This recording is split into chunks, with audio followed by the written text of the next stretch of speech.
Have you experienced the awesome power of the Panasonic Real 3DO system? Obviously. Presenting 3DO, the most advanced home gaming system in the universe. It's time to put away your toys. 3DO from Panasonic, Gold Star, and Creative Labs. A new low price and free games. Mind-blowing graphics of Panasonic Real 3DO. 3DO.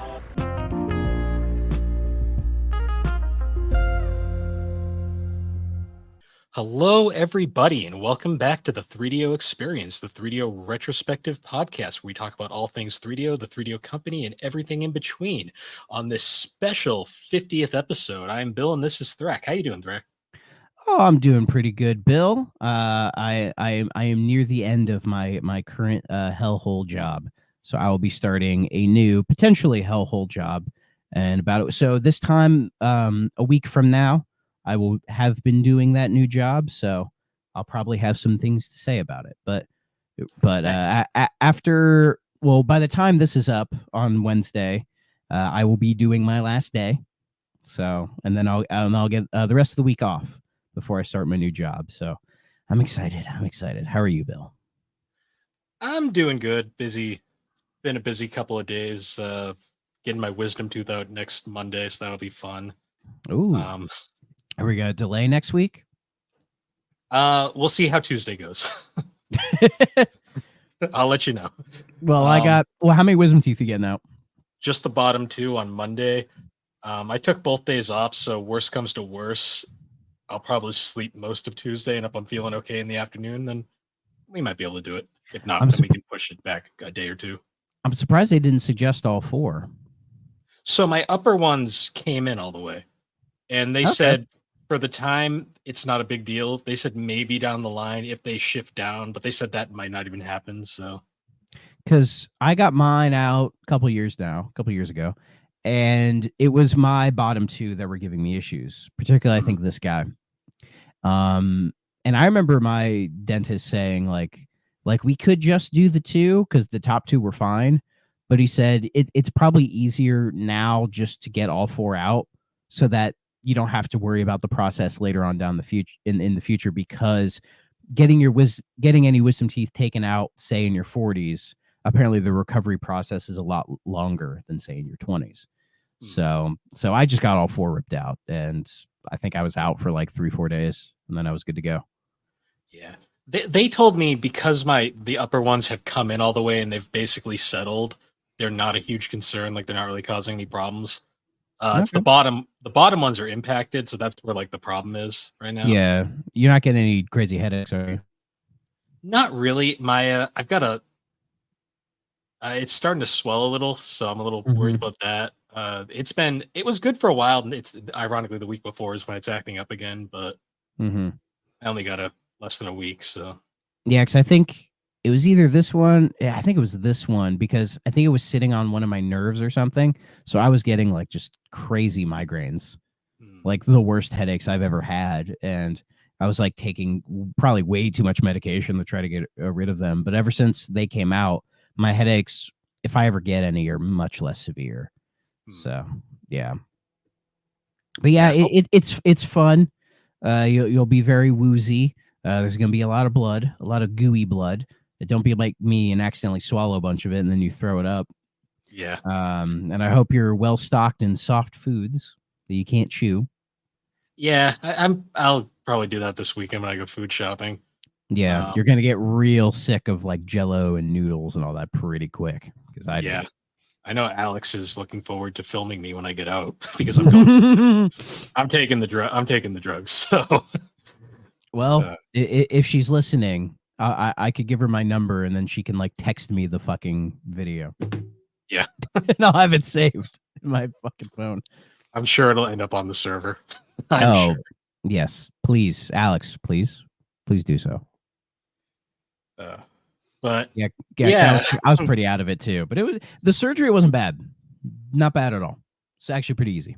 Yeah, they're like, so you can either do it awake or you can get the drugs, and I'm like, I'll take the drugs, please. Oh yeah, I went for general anesthetic. Yeah, you might as well. They told me it doesn't cost anymore, so I'm like, fuck it, just No, do it these. doesn't. Yeah, seemed easy to me. Ironically, I'm more Well, worried about the fucking needle than the actual surgery. So needle? What needle? when they put the IV in, Oh yeah. I totally I forgot they did that. Do you have a I fear have of Do you have a yeah, fear of needles? I've got pretty bad needle phobia. Okay. I had it when I was really young, but the older I've gotten, I think I grew out of it. Really, I view it as back when you had to do the COVID test and they would just shove that Q-tip right up your nose. That's worse than a needle. I Yeah, hated that. That was so painful. But yeah, I got used to needles. I think it's because I learned that like it's super quick. mm, You're in and out. And then with the IV, like once it's in, you don't think about it. yeah. It's just one of those things. It's like a weird psychological thing. I get it. Like I'm not big on heights. So, Mm. and it's not so much the height, I think it's like the fear of falling, but That whole I feeling of, manage it. that feeling of being just unsupported, like Oh yeah. I feel it even in when I'm like say on the second floor of like a mall. Like I'll feel like weirdly shaky for some reason, but yeah, I yeah. I deal with did it. a It's my cross to bear. I used to be in a JROTC back in the day, Me and we did too. Me too. nice Navy or Army. Air Force. Oh, Air Force, Civil Air Because Patrol, or no, just the Air Force because the Wright Patterson Air Force Base, I live like right around it. nice. Yeah, I did the Navy one. I remember because we had an opportunity to go to like Mass Maritime, and they showed us the big windmill, and they were like, "Anyone want to climb up?" And I'm just like, "Nope, I'm good down here." And I'm sure it was ROTC, so one dude was like, "Yeah, I'll fucking do it." Brr. There's always that one guy who's kind of Yeah, nuts. they wouldn't let us actually do it. They just wanted to. They were just trying to mess with us. But I Oh was yeah, just like, but you knew the one guy who would have totally done it if they let "Oh, him. I'm sure one tryhard would have tried to climb up there." Of course, the ROTC is full of a lot of tryhards. Yeah, that's for sure. But we shouldn't dilly dally too much because we got a special episode for the 50th. We got a lot to do. We do. So we're going to split this episode kind of in half. The first half, as we had mentioned previously, we're going to do a tier list ranking of every game we've played on the show so far. It'll be fun to look back and see how our opinions may have changed in hindsight. And then for the second half of the show, we're going to do some Q&As. It was a very last minute thing I thought of like right before we started filming, and we got a surprisingly good amount of responses in. So I'm looking forward to answering some of those in the second half. Thanks, you sickos. Yeah, they were very nice. That's all. I hope so. I didn't see every question. I didn't vet these things, so we're There was like one or two that I pre-read. There was one specifically, and they know who they are that I regret that I pre-read, and I regret pre-reading it because it was really good. I saw one that I really am looking forward to answering, just because it actually is a pretty interesting question. But we'll save that for later, because for now, let's bring up the tier list and hope this thing doesn't crash. Pray, everyone. All right. So, it has 50% less sugar. Let's go. oh hell, Or you can get the ultimate bundle. Finally, I can watch Bluey and Wonka at the same time. One for each eye. These ads are wonderful. Yeah. So the way I did this was so I'm on a different tab. Do I still sound all right in the call? Sound fine to me. Okay, that's all that matters. Yeah, so the way I ordered it out is I have all the games in order from when we covered them, and I figured we'd just go down the line. I'm doing the classic S through C tier, and then I added the shit tier because it's just there's at least one game that's going to be in the shit tier. Yeah, I'm sure I know it. There might be a couple. I'm sure I know at least one though. Yeah, but we'll figure that out.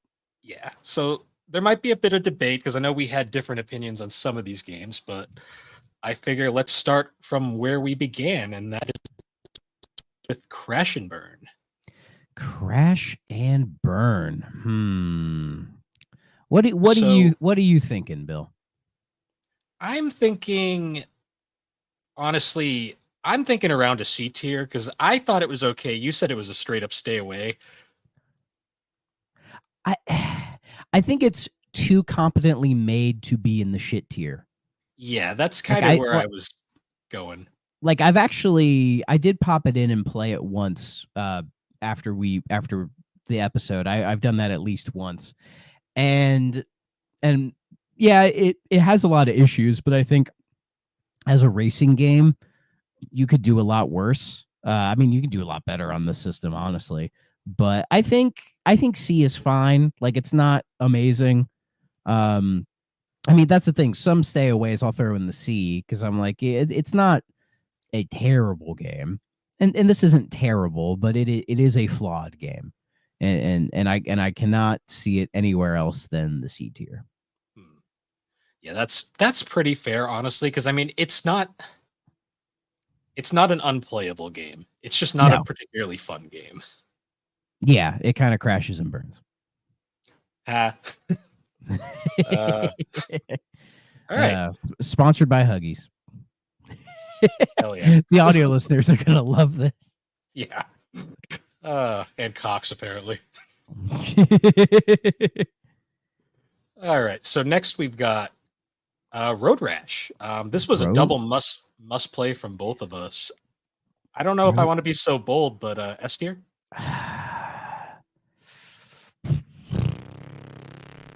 It's at the very least, it's an A tier. Mhm. The only reason I'm being iffy on it is just because I think we've played better games than this since. But I think for the game's reputation and for the amount we enjoyed playing it, and I may have played this a little bit more since. You know what? We'll throw it in the S tier. Okay. So These things can move. You know, we Yes. may change minds as we go, but I think S for Road Rash on 3DO is fitting, especially because some people know the 3DO as the Road Rash machine. So I True. think that helps its credibility. So I should have said Rolades, yay. I should have said at the start, none of these are locked in. We might shift them around as we add more to the board. Yeah, there's going to be a few that I won't be confident in where we sit them. Yes, because that S category might fill up faster than we think. I don't know about that. We'll see, because there's a few games that I feel like we were pretty high on, but we'll get to. And speaking of games, we got Twisted next. Fuck. Where Twisted go? Where are you thinking Twisted? So we thought Twisted was both okay. In hindsight, I feel like I like it more now after playing its two sequels. But even then, I still feel like it is very much a middle kind of B game. It might be a high B. At best, maybe a low A because it's very memorable. You know, considering we still reference it and still think about it a lot. You know, I think that helps its case.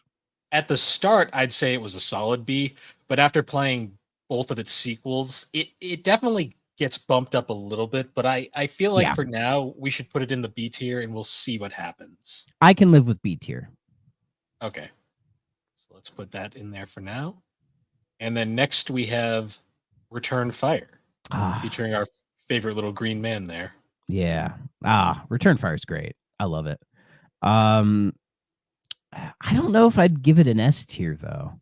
I don't know. No, not so much because it's bad. Like, well, it's obviously a good game. Like we both said, it was a must play, but it's also a very repetitive game. It's lacking in a lot of like features and all that, but like it has a nice, satisfying gameplay loop. Like once I was in, I just kind of went through it. I would put this in A tier. I think A is perfect for Return Fire. A is exactly where I was thinking as well. It is one of the. There's a reason it was called the system's killer app back in the day. Unfortunately, nowadays when it went to PlayStation, it kind of fell into obscurity. It's a great idea. I just feel like maybe if they had made more of them, like there was the sequel slash expansion. Yeah, which we haven't covered yet. Yeah, I still kicking myself for passing on that at Retro World that one year. Yeah, it's one of those kind of pricey ones. I don't know if I may dip for that because I enjoyed the base game so much, but we'll see. We'll see. Yeah, and then next we have PO'd. I mean, it's pooed right here. I mean, this seems like an obvious. Yeah. I mean, this is potentially related to a later Q&A question that I read, but PO'd is a game that I really want to reevaluate. And with that Night Dive version that came out, we will be doing a reevaluation of it in the future, playing that version specifically. So our opinion could potentially change, because I feel like we were unfair to PO'd, but PO'd on 3DO didn't give itself the best case. No, You know, because it was just such a really bad version of that game. You know, Yeah. and I've always regretted not sticking with it longer, but it was such a painful experience that hopefully playing it on modern platforms will allow that game to really shine, because there is something here. There is. Mm. So hopefully in the not too distant future we will cover that definitive edition. But for now, we'll throw the 3DO version in the shit pile. Yeah. Maybe when we do this tier list in the future, we'll separate the two. Maybe, because I do want to. I do have the remake bought. I have or it the as well. Remaster, so I haven't got around to playing it yet, but it is on my list. Yeah, I'm waiting for when we do it to actually like play through it. Okay. So next we have Theme Park, the classic Bullfrog game. It's, if we were judging these games based on their cover art, this is an S tier. I love that cover art for Theme Park. I would frame that. If I remember correctly, I was a bit disappointed with this one because I'm such a big Roller Coaster Tycoon fan, and I was hoping for a similar experience, and similar, but it was older, you know, and there were certain things about it, certain quirks that just I didn't really appreciate. For me, this is one of those hard cases where like I have to separate the original PC version from the 3DO version because they are different experiences. Yeah, this game's probably much better on PC. I don't want to say it was a shit game because it wasn't a bad game. It was just I love the aesthetics, like the way the rides are designed and everything. Like that stuff's great. Yeah, honestly, like to me, the biggest problem was just it wasn't really designed for a controller. No, and like the menus were really confusing, and it was really tough to keep track of like your financial stuff as well as like keeping the customers happy. And it just and nobody's saying like, oh, the only way you get, because you barely get any rides at the start of the game, and the only way to get more is to put money in research. But like the tutorials, the few that it has are just not very good. So it's not as beginner friendly as the manual teaches you a lot of that stuff. And this is, I guess you have to consider this era was, you know, you read the manual before you play the game, right? Much like, say, like a board game these days. But it's a C or a B. I don't know, because it's better than Crash and Burn. So that's I where can say, but I would rather play Twisted. Okay. So that's kind of where this list kind of comes in here now. So I'm going to say it's a C tier, but I'd put it ahead of Crash and Burn. Yeah. Like it's like a C plus. Yeah. Or at most a B minus. So if I would say if C ends up getting really crowded, I'm fine with moving Theme Park up to B. Okay. So like the way I think we'll do it too is the closer to the left is the better in that category. Yeah. We'll do rankings within the tiers. I think. Yeah. I think there's enough games to get away with that. Yeah. So for now, we'll leave it in C. It might move up, but next, now this is one that this was a fun episode. Looking back, we have John Madden football. Wow, he's coming in with the play, and then boom. Oh God, I love this fucking game. I am gonna go S on this one. I don't know if you're willing to give it an S, but I'm willing to give it an S. So I'm not a football guy. I think we kind of went over that in the episode. Yeah, I'm the football guy of the two of us. But I really appreciated the fact that this was an original Madden, like exclusive to 3DO. And I love the aesthetic. I love the full motion John Madden in the game. Yeah. I wish there was more of them, though. And honestly, it was a really fun game. Like, I'm not even a football guy, and I enjoyed this. Oh, yeah. I think I agree with you, S tier. I don't think I'd play it over Road Rash. That's just me personally. What do you think? I would play this over Road Rash. But I would play this over Road Rash, but We can leave Road Rash ahead of it for now. Okay, we'll see what We else don't goes we don't into have it. to get into the deep arguments yet. But Okay. goddamn, I love this fucking game. God, this is back when they tried. Because I did play a little bit of the college football game that EA just did recently. They had a Oh, free yeah? trial for it, and I put about an hour into it. It's not bad. It's not bad, but there are some. The aesthetic of it is very strong, but there's just something about when you play the game that's just it's weird. I don't know. Like I'd have to sit down with somebody else in our network who knows about sports games to like really get into it, because I have some things to say, but I'll refrain from here. Yeah, that's fair. Yeah. So we also covered for like 5 minutes in that episode FIFA. FIFA. You know what? Throw FIFA in B. Yeah, that's what I was thinking. That's a B tier game. That is a good quality video game. And despite my not really knowing what the fuck to do and kind of struggling, I really enjoyed the environment that FIFA puts you in. It feels very much like you're at a soccer match, which is like I've always wanted to go to a soccer match to sort of get that experience of like being in the crowd and the chanting and all that stuff. And FIFA does a good job of replicating that. So for that alone, I think it deserves to be a B. And honestly, it controls just fine. It's not a bad game at all. Now, I want to put it probably above Twisted. What do you think? Just as a game. Yeah. I mean, I like Twisted as the better experience. True. But if you want to put FIFA above Twisted, I can live with that. It's one of those things where I'm just kind of thinking as a game, FIFA is probably a better experience overall, but Twisted is like a better 3DO game. Twisted's more memorable. How about that? Yeah. But I can put FIFA above Twisted. I'm fine with that. Yeah. I won't lose sleep over that. Yeah. We'll see where it ends up. Yeah. Now speaking of Twisted, actually, we got its sequel here. Club 3DO Station Invasion. I don't remember much about this one. I remember playing it, but my memory. What did I get? Did I say okay on this one? No, we think we both said stay away. Oh shit! I remember we both were kind of meh on this game. Yeah, I don't. Most of this game is blocked out of my memory. Like I just remember it was like kids taking over a TV show, and it was like a bunch of mini games. And the mini games weren't great. I think we spent a good chunk of the episode looking for that one kid, one of the kids on there. Yeah. You know what? Throw it in the shit pile. Yeah. Just because I don't remember it. I'd put it above PO'd. I'll give it that much. Just because PO barely runs. Yeah. The most I remember from Twisted is the angry dude at the end when you get stuck in that like ending loop. And yeah, what's that smell? That's about all I remember. What's that smell was good. I'd watch a show of What's That Smell. Yeah. Station Invasion was very much there was Mad Libs. I did Mad Libs. Oh, there was Mad Libs. Yeah, you're right. There was a Mad Libs.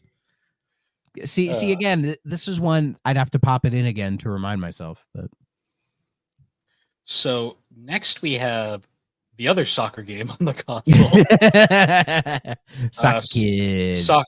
Soccer Kid, one of the few platformers. It's definitely a game I want to put more time into because I think I was kind of busy when we did this episode, so I didn't get to really play this one as much as I wanted to. I really liked the concept of it, the soccer ball and everything like that. I don't know if it truly executed on that, but from what I played, I did enjoy it.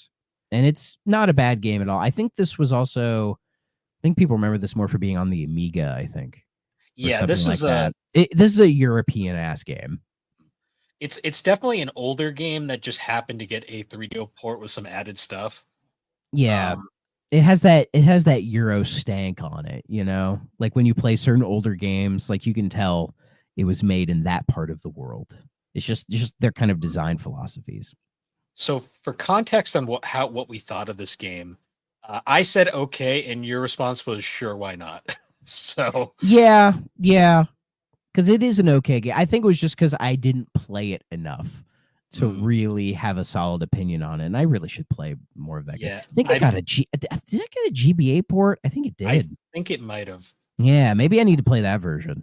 I also think this was right before the hiatus, which might explain why we didn't get a ton into it. Yeah, I was really busy then.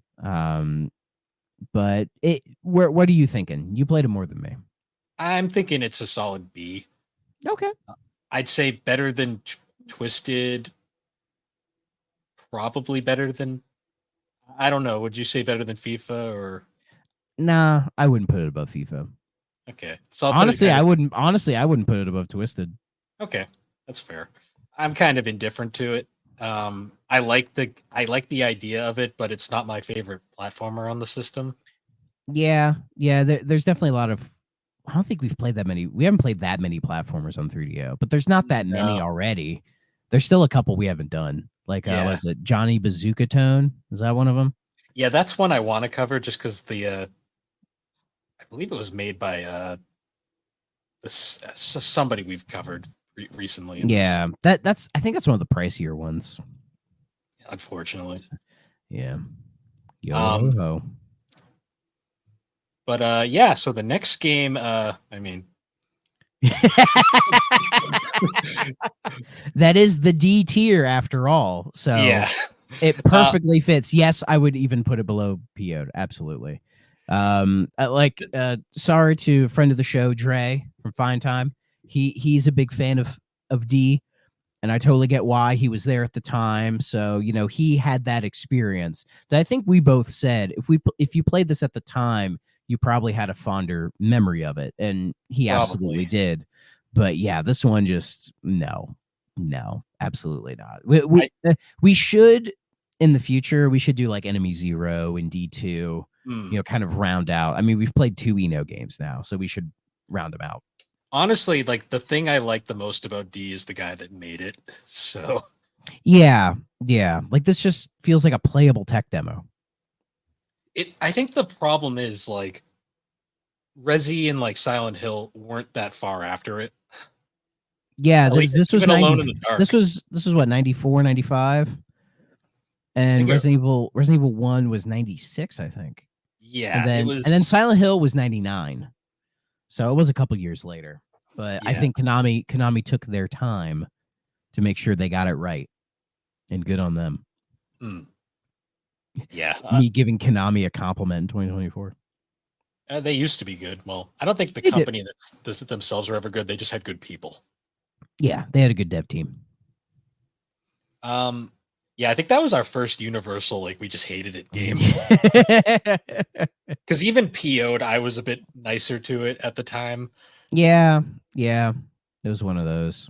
I want to be nicer to it. So hopefully, when it gets its second chance, maybe it'll show me the error of my ways. The thing about PO that just like keeps like nagging at me is the fact that it is a really creative game. It just doesn't run well. Like a chef using his frying pan to beat like a walking ass that farts at you. Like that sounds awesome. Yeah, it's just, it runs like dog shit, and not in a cute way that fits with the game's theme, So when I saw they were doing that definitive edition, my first thought was, oh, this is a joke. And then I kept watching this trailers and I'm like, oh, this fucking runs. Like this is gonna have like dual analog support. Like this is what this game needs. So yeah, we'll find out in the future. We'll save it for later. Speaking now, this one's gonna be tough for me just because Alone in the Dark. Yes. I wouldn't put it in the shit tier. I think it's too historically important to be in the shit tier. That's the thing. Like this game is horribly aged. Oh God. But it is such a culturally significant game. Like, I mean, this came out, I think, actually before D. And this was 92, I think, the PC version. Because I played this on PC. And this was like it was a nightmare on the year too. Yeah. This was like the progenitor to like the beginning would be the survival horror game. It's the Super Mario Brothers of survival horror. But it does not hold up the way Super Mario Brothers does. But I'm willing to put it in the bottom of the C tier, even though I'd rather play Station Invasion than this game. Yeah. Maybe even PO'd, but it gets extra credit for being the first of its kind. So I will always respect historically significant things like that, especially in gaming. Like, it's important and it needs to be celebrated. Yeah, that's kind of why Alone in the Dark kind of gets a bit of a pass. Mm-hmm. Just barely. Mm. Just barely.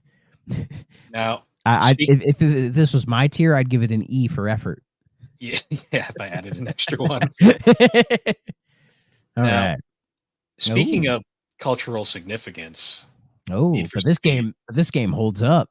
It does. On this one, I kind of want to put it in S, yeah, because I really liked playing this one. I really like.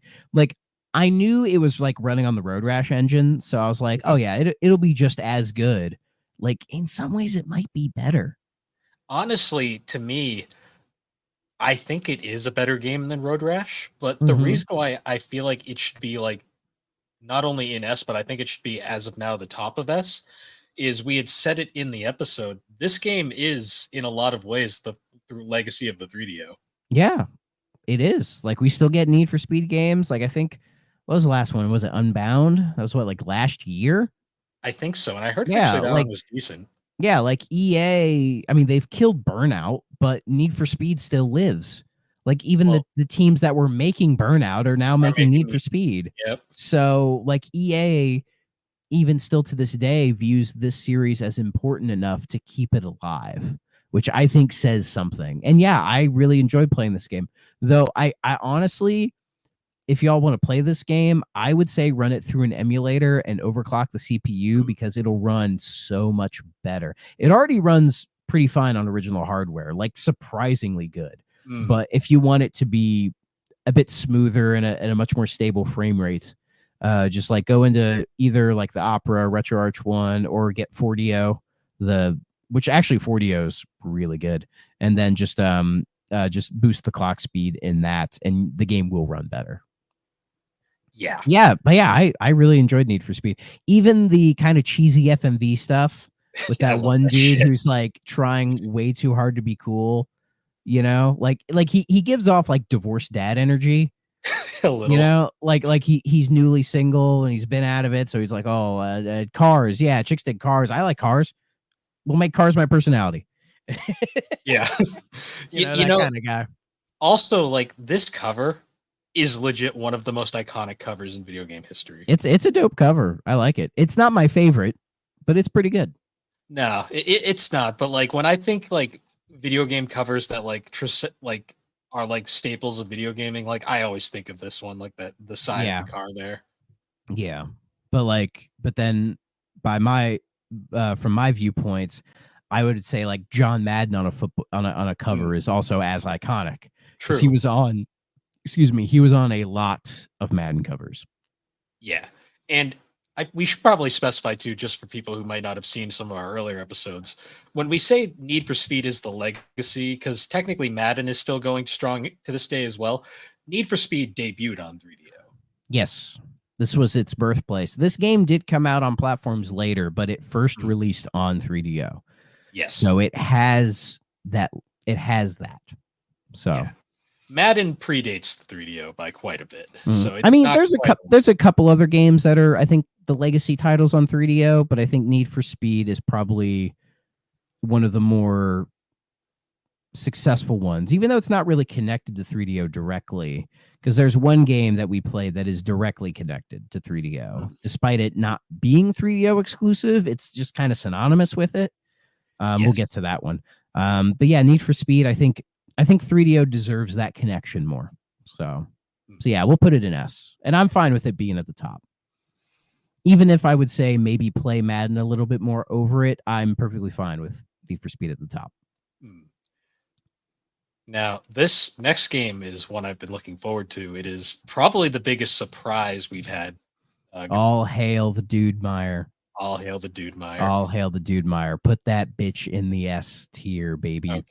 Now, just for us memeing on Dude Meyer, it deserves it. That and it was a fucking amazing game. Icebreaker's great. Yeah, Icebreaker, it lives in my head rent free. I still like whenever I do, whenever I fuck something up at work, in my head I always go, "Uh-oh." Oh, yeah, it's pretty Um, good. I won't put it above John Madden just because No, no, no, no, no, these no. these games are all masterpieces. They're also all EA games now that I think Like, about it. I think if Icebreaker, if it wasn't such a meme for us, I would be comfy with putting it in the A tier. Hmm. But I think just for this show's sake, it's fine in the S. Yeah. It's also just like one of the most it's both most visually interesting and it's Oh just kind yeah. of a cool idea.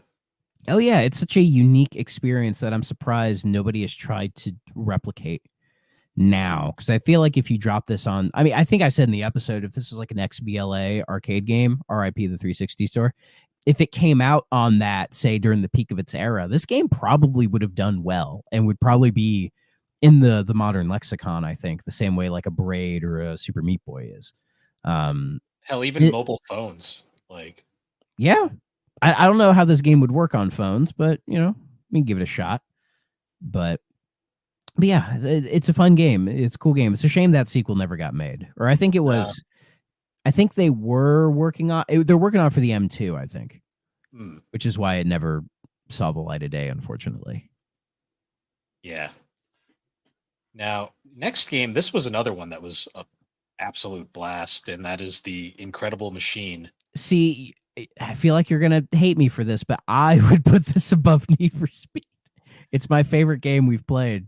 Still, the Incredible Machine. It's my favorite game we've played.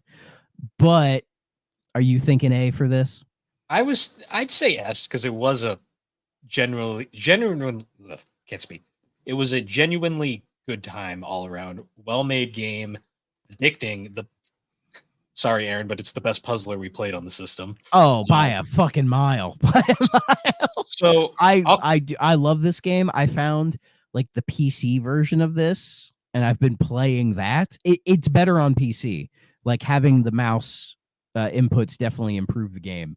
But I love the aesthetic of the 3DO version, and it's just such a warm, kind of inviting experience. You know, it's such a unique concept for a game that still hasn't been done. It's same with Icebreaker. These two feel connected in that they're both really interesting ideas that haven't been done to death. Like this was, I think these two games are kind of the why we did this show, to kind of unearth these types of gems that have just been lost to time when they deserve much more recognition for their oh, yeah. quality. So So yeah, and this is still like my favorite game we've played this entire show. I'll compromise a little here. I'm just not comfortable putting it above Need for Speed, but I will put it above Road Rash. Yeah. I'm fine with that. I can live with that. Okay. Oh boy. So here's how we learned that we can't trust polls. So Balls, 3D it- balls. it's down here. The real question though is where down here should we? It's at the top of the shit pile. Okay. I would put it above all the games in the shit pile. And hell, I would even be willing to throw it in a low C. So But- maybe when we add more games to the shit pile, because I know there's going to be some, maybe it'll get the Yeah. bump. I'd be willing to give it a bump because honestly, it's not, because I played this when I was sick and I think it was just kind of threw me off. But like remembering, I'm like, it's not the worst fighting game I've ever played. There are much worse fighting games from that era, but it is so fucking weird, you know. But like not a good weird. It's an off-putting weird, but I got way farther in that game than I ever expected. So for my somehow skill at 3D balls, I'd be willing to give it a bump, but we can keep it at the top of the shit pile. I think that's fine.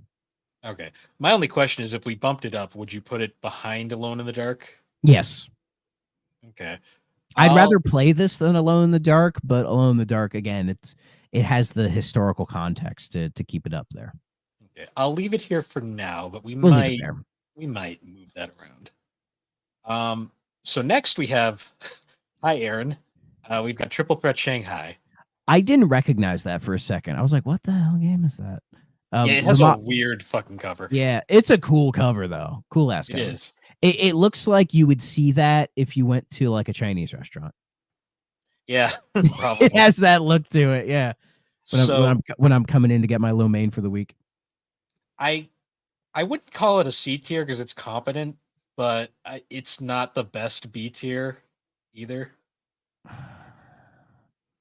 I'd say, hmm. Ooh, this is a tough one. This is a tough one because it's not bad. It's well made. We liked the music.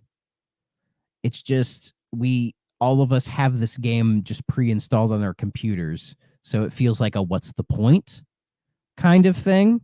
Yeah, But it I don't know, like even though Theme Park is much more complex, I feel like I'd rather play Theme Park than this. I feel like it was more rewarding, but I'd play this over Crash and Burn. okay. Yeah, maybe I'll put it in C then for now. Yeah. That right there feels right. Yeah. Because at the end of the day, it's just mahjong. Yeah, which is It's fine, but it's yeah, good. It's a good mahjong, but it's just mahjong. yeah, but I'm more of a free cell guy. Fair. Hell, I still, like we said earlier, Icebreaker and Incredible Machine are much better puzzlers. Oh, it's not even that's not even a fair comparison. I know. Just out of all the puzzlers on the system, those are the two that we can compare right now. Yeah. But anyways, next we get Shockwave. Shockwave. I like half remember this one. This was like that third person shooter thing, right? That space shooter. Yeah, it was a space shooter that was incredibly average. Yeah. It was one of the most 5 out of 10 games I've ever played in my entire life. Yeah, it was competent. Yeah. But that's real. I mean, so there is a couple more space shooters coming up that are, well, one of them's definitely better than this, but yeah. I know the one that you're thinking that's better. Yeah. Yeah, I'd say maybe a high C on technicality. I'd be willing to give it a low B. Low B? Sure. Yeah. That works for now. Yeah. Maybe things will change, but that one is open to move, but I'm willing there. I don't know, just my brain likes to keep things even. See, Shockwave is in that category of like, I remember finding it fine, but at the same time, I don't remember much of it. Yeah. So, unfortunately, it's going to be a very middle of the road game. But next, I don't know where to put this one. I really don't. Oh, this is a tough one. Listeners, we're at Plumbers Don't Wear Ties. I mean, it realistically, but like if we were memeing, it's at the top of the S pile. If we're wanting to be harsh, it's at the bottom of the shit pile. Like both spots, like it being the best or the worst, make 100% sense, right? Like, because we said this was a double must play. Like, you know what? Throw it in the. I honestly, in my head, I don't want to give it S tier. No, like putting it in the same category as all those games up there, honestly makes me sick to my stomach. But I'm willing to throw it in the A pile. It's not better than Return Fire, not by a long shot. But again, this is another game that it's risen in its cultural significance in the last handful of years and has become a game that is synonymous with the system for better or for worse. Hell, it got a fucking remaster that I have all the achievements in. So, like, I'm willing to throw it in A just because it was it's kind of like Twisted. It's such a fucking insane experience you have to have. But this goes so much more over the top with it. I legitimately loved my entire time playing that game because honestly, I loved all the behind the scenes shit that came with I'm not a limited run fan by any means, but like I feel like they half-assed that remaster though. They did, but I did love all the behind the scenes stuff, like the commentary with the lady that played Jane. Her name right now. You can just say Jane. It's fine. I see. My issue is I wish that interview went more in detail. Like I think the issue was they didn't really have a good interviewer or really like get into the nitty gritty because like interviewing people is an art form, and there's a way to like really get in there. And I was hoping for like more detail than just like what I would read on her Wikipedia page. You know. Yeah. So, but yeah, there was that, and then there was like the weird menu stuff with the bonuses, and the most interesting stuff was reading how they remastered the game. Oh yeah. Like I found that to be the most interesting part. I don't know if you listened to any of the commentary tracks. They were not great. No, the only one I liked was the one where they played the game with the Jeannie Bassan, I think her name was. Yeah, that one was okay. The other one felt completely useless to me, but yeah, because the genie one was more interesting. It's so weird they didn't get John for this. Like they apparently mentioned that out. they had him on board and he helped out a bit, but like as far as doing like press or any kind of like mainstream advertising like Jane did, it just didn't, like, he wasn't willing to do any of that. But like they got him to help out with like the remaster and everything. So I don't know. It's weird. But yeah, A tier. I think A tier is appropriate for this one. We've just triggered some people somewhere with this choice, but good. What we're here for. There's that one hardcore D fan that's like, "What is wrong with you people?" It's Dre. It's Dre. Hi, Dre. He's probably listening. Hi, Dre. Yeah, I know, but it's weird that like Plumbers Don't Wear Ties was one of the funnest games we played for this. It was game in quotation marks. Even when you know everything, like sitting there and watching it unabridged, unfiltered, like seeing it properly, I think it does something to you. Like my brain chemistry has not been the same. Yeah, it was definitely a 3DO experience. Yeah, yes, absolutely. You said the title, we can leave. But okay, so the next one, Jurassic Park Interactive. Oh god. I both liked and hated this game at the same time. Yeah, it's the concept is there, some of it works, some of it doesn't work. I ended up really not enjoying this one, mainly for not being able to figure out that fucking Velociraptor game. I just couldn't figure it out, and it hurt me. Because all the other ones, I figured them out, no problem. But that was the one that just honestly killed my enjoyment of this game because I just didn't know what to do. I didn't know, and the game, even looking through the manual, it didn't really explain how any of it worked, you know. And I've watched speedruns, I've seen people figure it out, and it kind of hurts me that they could do it and I couldn't. But I don't know. It's definitely of the Jurassic Park games from that era. Like if we're going to compare it to say like the games on that Jurassic Park collection, like the NES, the Genesis versions and all that, it's definitely the worst of its kind. Yeah. Right. Because like, I mean, that NES Super Nintendo Jurassic Park game, the overhead one, I don't care for that one either.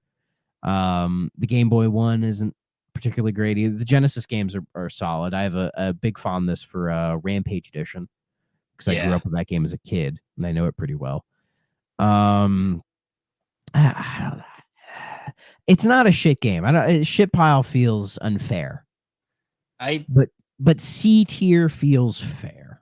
Yeah. I think it's fair to put it in the C tier. I'd play it above Alone in the Dark. I would put it above that. Okay. I don't think I'd put it above Crash and Burn though. Okay. So probably fair, just put it here. That feels right to me. There was things I liked. There was also a lot I didn't like. And those weird mini games you played on Dennis Nedry's computer, that stuff was just really confusing to me. But we got the dump files. The dump file. Never mind. Throw it in S. No. I was going to say put it in shit for dump. But, no, it's better than that. All right. Next, we have the one that everybody remembers. Oh, Mr. Lizard. The lizard people. They're real, everybody. They exist on the 3DO. When did Danica Patrick get here? Gex. Where do we put Gex? Because I really enjoyed my time with Gex. It's one of the 3DO games I saw to the end. I did beat the whole thing and really enjoyed my time with it. However, I think the 3DO version doesn't run particularly well. Because because later on I played because I did buy the version on GOG, and I did play a bit of it, and it runs so much better. Yeah, the Saturn and It PlayStation versions also just run better. Yeah, because when you play this game at full speed, it makes a lot more sense. Because on 3DO it's much slower, but it's like consistently slow, so you kind of get used to it. But for a game that's supposed to have a lot of attitude, man, it feels like when you slow it down, it kind of gets in the way because you still have like all the quirkiness of it, and it kind of has its own set of rules as a platformer, but it does a really good job of establishing itself as a unique game in that genre when it was a very saturated genre at the time. So, and it's still memorable. We still talk about it to this day. So it did something right. That's just the 3DO version. I don't think I can put it in S just because it doesn't run very well. I'm willing to put it at the top of the A's. I would put it above Return Fire. Yeah. Like, I think I'd play Return Fire more, but I think X is probably the better game of the two. The ending credits song alone, I think, pushes it above. And that final boss battle was kind of not great. Yeah. But like some of the earlier ones were pretty good. It's a very kind of all over the place kind of game. Yeah, and that's what I liked about it. It felt like an adventure, which I think all the best platformers do that. They give you that sort of adventure feeling. It was a very original platformer. I think that's the best way of putting it. It tried a lot of new things. Some of them worked, not everything did, but overall as a series debut, I think it did its job very well. Yeah, and it'll be interesting to check back whenever Limited Run does that Gex collection, because my guess is we'll both probably play it and mess around with the games in there. So, I mean, I'd love to talk about it. And we might cover it later on. I could see us covering Gex 2 anyways. Maybe 3. I haven't played those, and I will refrain until the collection comes out, which probably, knowing Limited Run, will be like 2026. Yeah, at this rate. Yeah, for old ass games anyway. All right, here's where we're gonna have some debate. I know where you want to put this one. Whoa! Rat Way of the Warrior. Yeah, throw that shit in shit tier. That's where it belongs. That's where it belongs. Sorry, Casey. Got it. That was a fun episode. That was a fun ass episode. That was one of my favorite episodes we did. I'm with you on you got me to rage, which is always good content. I loved for a while there. It was like, no matter, like, I'd always be like, which game's worse, this or D? And you'd be like, fuck Way of the Warrior. Yeah. And I still feel that way. Okay. Awful game. Would I put it above D? I mean, it's no, I can't do it. I can't. I was gonna try to be. Can I say anything nice about Way of the Warrior? I'm trying. Naughty Dog would go on to do great things. That doesn't mean much. White Zombie. I do like White Zombie. Its soundtrack is better than D's, which D doesn't really have a soundtrack. You got Jason Rubin filming a weird porno according to his roommate. According to the, I'd rather watch that. I would have rather watched that. I mean, eventually we're gonna talk about porn on this show. Yeah, we have to talk about that one company. Yeah, stay tuned, kids. I'll leave it here for now. We'll debate more later after we get everything on. Okay. Oh boy. This next one's gonna be tough. Yeah. So, flashback. Much like Alone in the Dark, it's historically very important. And I think we both enjoyed playing it to a degree. I had a rough time with the original.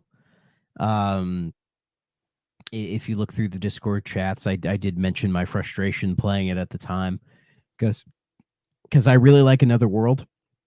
Yes. Like, I've played that, I've seen that to the end, and that game holds up way more than Flashback, but I feel like Flashback gets more of the credit, and I get why, but it was one of the few it honestly frustrated me about the same levels like a Way of the Warrior did, and just how rough it was. But I did buy the remake and played through that, and That had its own issues. I know some people aren't too high on it, but I was able to actually beat it. So I've seen that all the way through. But I feel I don't know. Part of me wants to put it in B. I feel like C's too harsh on it because there's things about it I like, and it's genuinely a fascinating game. It interests me.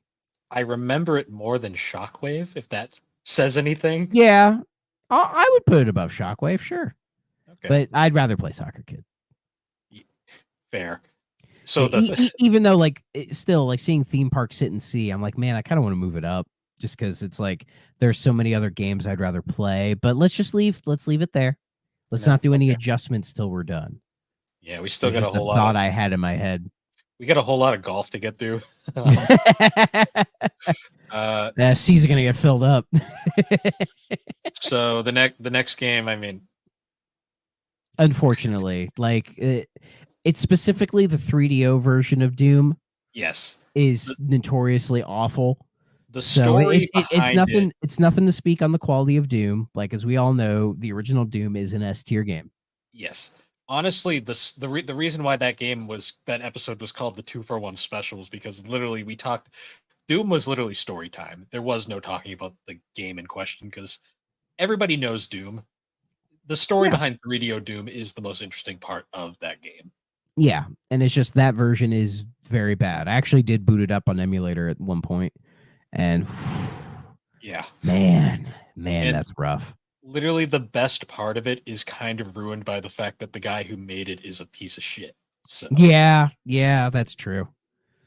So, but yeah, I'm fine with putting it down there just for how kind of infamous it is. Like that's fine. This is the one thing I will like defend. I'll defend Way of the Warrior. It's going above that. That's for sure. I'll give it that. You know what? I'll give it that. Okay. Then Family at least Feud. They were trying to do something very well. They were trying to do something. I mean, Way of the Warrior functions. It's just not a particularly good game. Yeah, Doom on 3DO barely functions. Give Rebecca Heineman all the props that it works. Hey, she tried her best. She did. She was a victim of circumstance. The fact that it runs is more props to her. Like what the quality of the game says nothing on how talented she was as a programmer. Exactly. She has better examples of work. Oh yeah.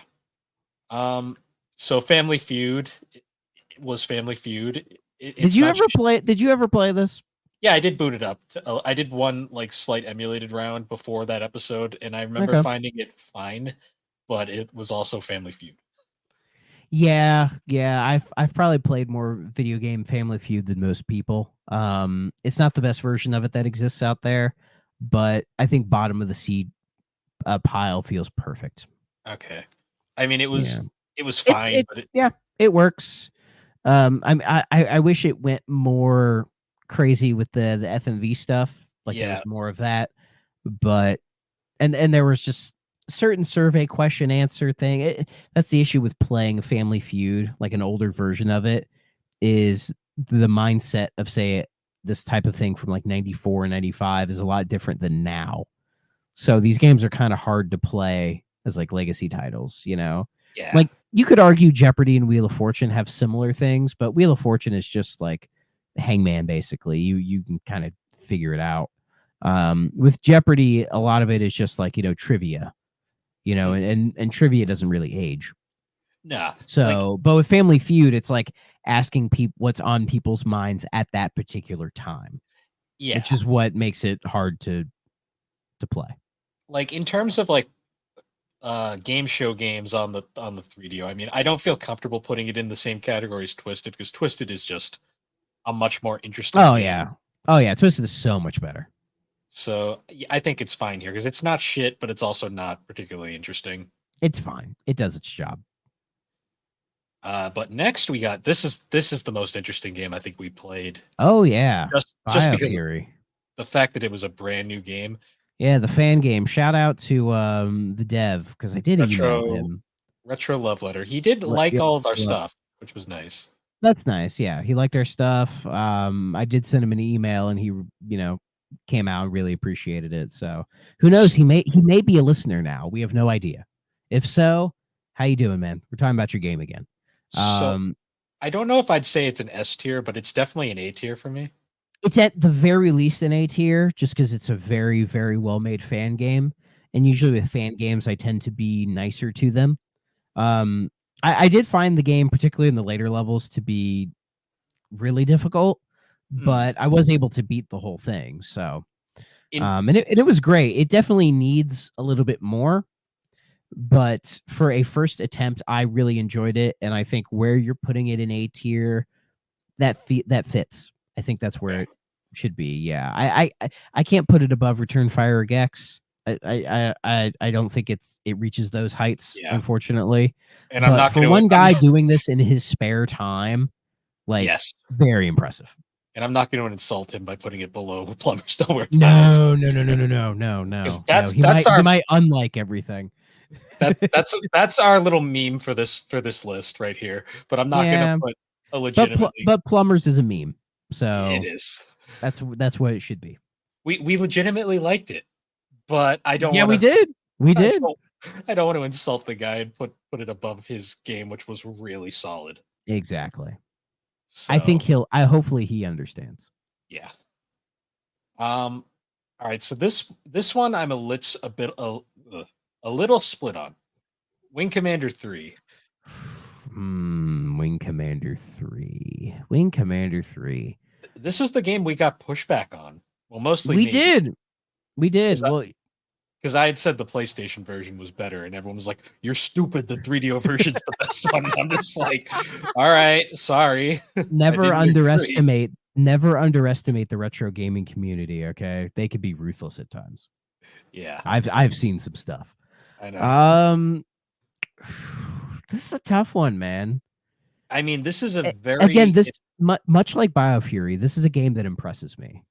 it does. Down to, like, it's really high production value. The acting is very solid. Everyone's like taking it really seriously, and it's kind of interesting. The plot and kind of what it's trying to do and everything. I enjoy, and how it I kind love of puts Luke Skywalker in a slightly older position. You know, and I like but the kind of proto Mass Effect feel to it. yeah, like, you can definitely tell Mass Effect had an influence, or this had an influence on Mass Effect for sure. But the playing of it was perfectly fine until that one spot I got stuck in, and I kept trying, and I just couldn't do it. I couldn't get past that one specific level. I tried just about everything I could think of, and nothing seemed to work. So, again, it could just be me missing something. I don't know. But that really hampered my enjoyment of the game, essentially soft locking myself. I I feel like it's A tier just for this because this is like legit considered one of the greatest games ever made.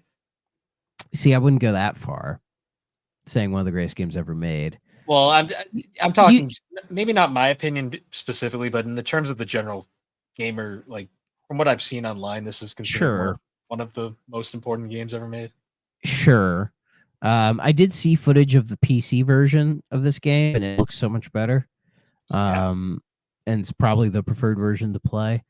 Hopefully nobody attacks me for that. But I I don't know if it deserves to be in the A tier, but just for me to keep everything even, we can throw it in there for now. okay. But to tick them off one more time, let's put it behind Plumbers. I'd rather play Plumbers. Like, kind of legit. All right, we'll leave it there for now, and we'll see what comes. Yeah, we'll next. see. We'll see. We'll see.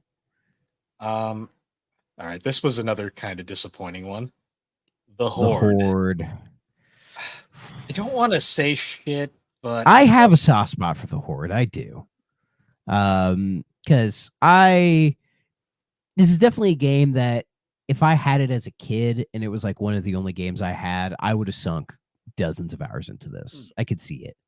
It's one of those games that I could see my pea brain kind of getting hooked on and just kind of getting into the motion of it. And again, I didn't hate it for what it was. I mean, I kind of got into it after a certain point, it's a fun enough game. I just felt like it was very underwhelming. Was my biggest problem with it. Yeah, but I didn't go in expecting it to be more than what it was. Like True. those opening cutscenes are incredible. Like the Ren Fair quality, like sets and costumes and fucking Kirk Cameron. I think did he go religious by the I don't know if he did yet. This was maybe around the time he became born again, which can of worms not going there. I honestly I think it's a B tier. So I was thinking if we were going to put it C, I was going to put it at the front of C, but I think maybe B. Sure. Man, this is man seeing theme park down there really hurts me. Yeah, but we'll change it as we go. Would you put it above Shockwave?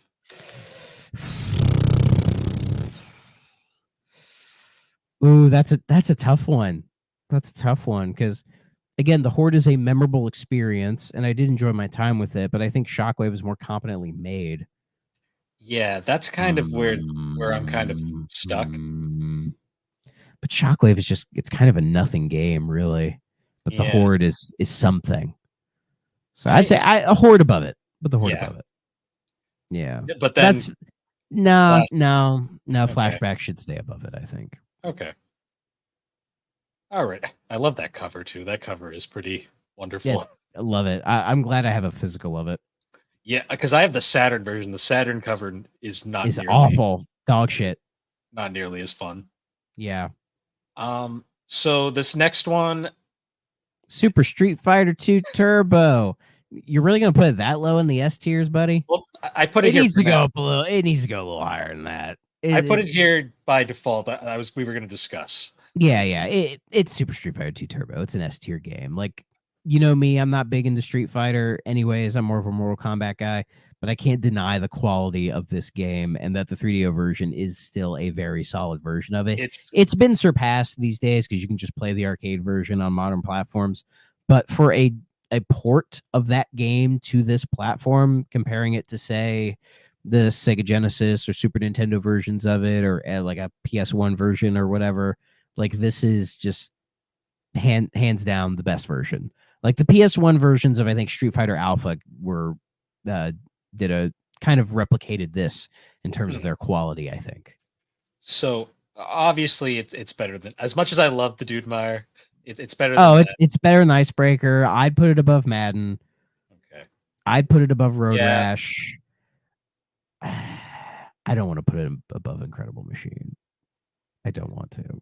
It's tough because I think we said on the episode it is legitimately probably, in terms of just objectively the best game on the system. Yeah. In terms of games we liked on the system, I like Incredible Machine more. I think we enjoyed these two more. Yeah. And I think those titles I kind of associate with the 3DO more than Street Fighter. Because Street Fighter, I just think of as an arcade game. Street Fighter 2 on the 3DO is one of those weird, where it's kind of like everyone remembers it for having the worst version of Doom and the best version of Street Fighter at the time. Yeah. Because those were like the big contemporary franchises. Yeah, well, so I'll leave it here for now because I feel like in terms of our actual opinions of the show, I think we like these more, but it is an S tier game. And it should be there. Yeah. Capcom stay winning. That's just what they do. If they somehow fit Resident Evil on here, it probably would have been great. Imagine a Resident Evil 3DO port. I feel like it could have done it. That would have been awesome. Oh, I would have loved to have played that on here. It probably would have been rough, but I feel like they could have done it. I feel like if the M2 was a thing, it would have come to that. So next for back to sports games, Slam and Jam 95. I don't want to put it lower than Jam. I don't want to put it lower than B, but I remember this was one that like both Slam and Jam. I think we both agreed it was a really well-made game. We just both sucked at basketball. Oh, yeah. Like, I'm really terrible at basketball games kind of in general. I mean, I can kind of hold my own in NBA Jam, but that's really about it. But yeah, I really like this game. It was surprising. It was really fun. The camera perspective was really bad. And it was like I found it when you were controlling every member of your team, it made the game really hard because you guys were just fucking dumb otherwise. But then when you did say you pick one guy and that's your guy, I found the game to be much more playable. Despite having some issues with it, it felt like the AI constantly was going to the guy you were tasked with defending, and they would just steamroll me every time. Mm. But I still liked it. Like the commentary was really good. Oh, yeah. The options were solid. Like shooting felt good. You had options for like turning off and on fouls, so you could kind of arcade it up a little bit if you wanted to, or make it a little bit more sim. It was very advanced, I think, for its era as far as basketball games go. And I could see like the eventual like NBA 2K series taking influence from this. Oh, yeah. So I think it deserves to be in a B because it is a solid game. So is it the only sports game Crystal Dynamics ever made? Well, Crystal didn't technically make it; they just published it. That's true. I forget who made this then. It was the company that Left made Field. Left Field. Yep. Yeah, because I made the joke a hit from out of left field or something like that.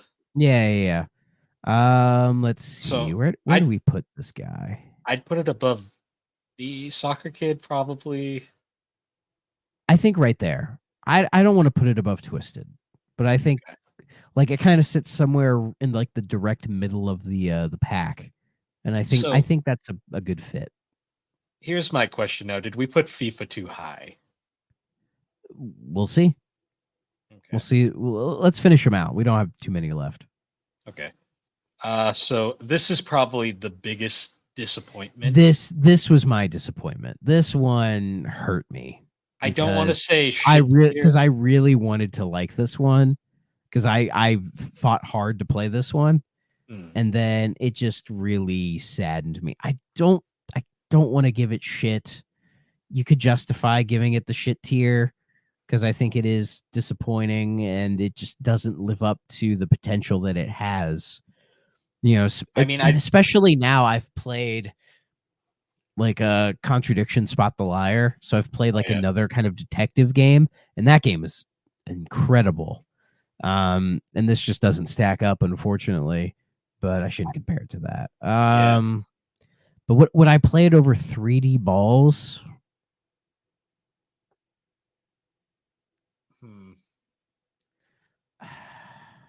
I mean, I would personally, just because I don't really like balls, but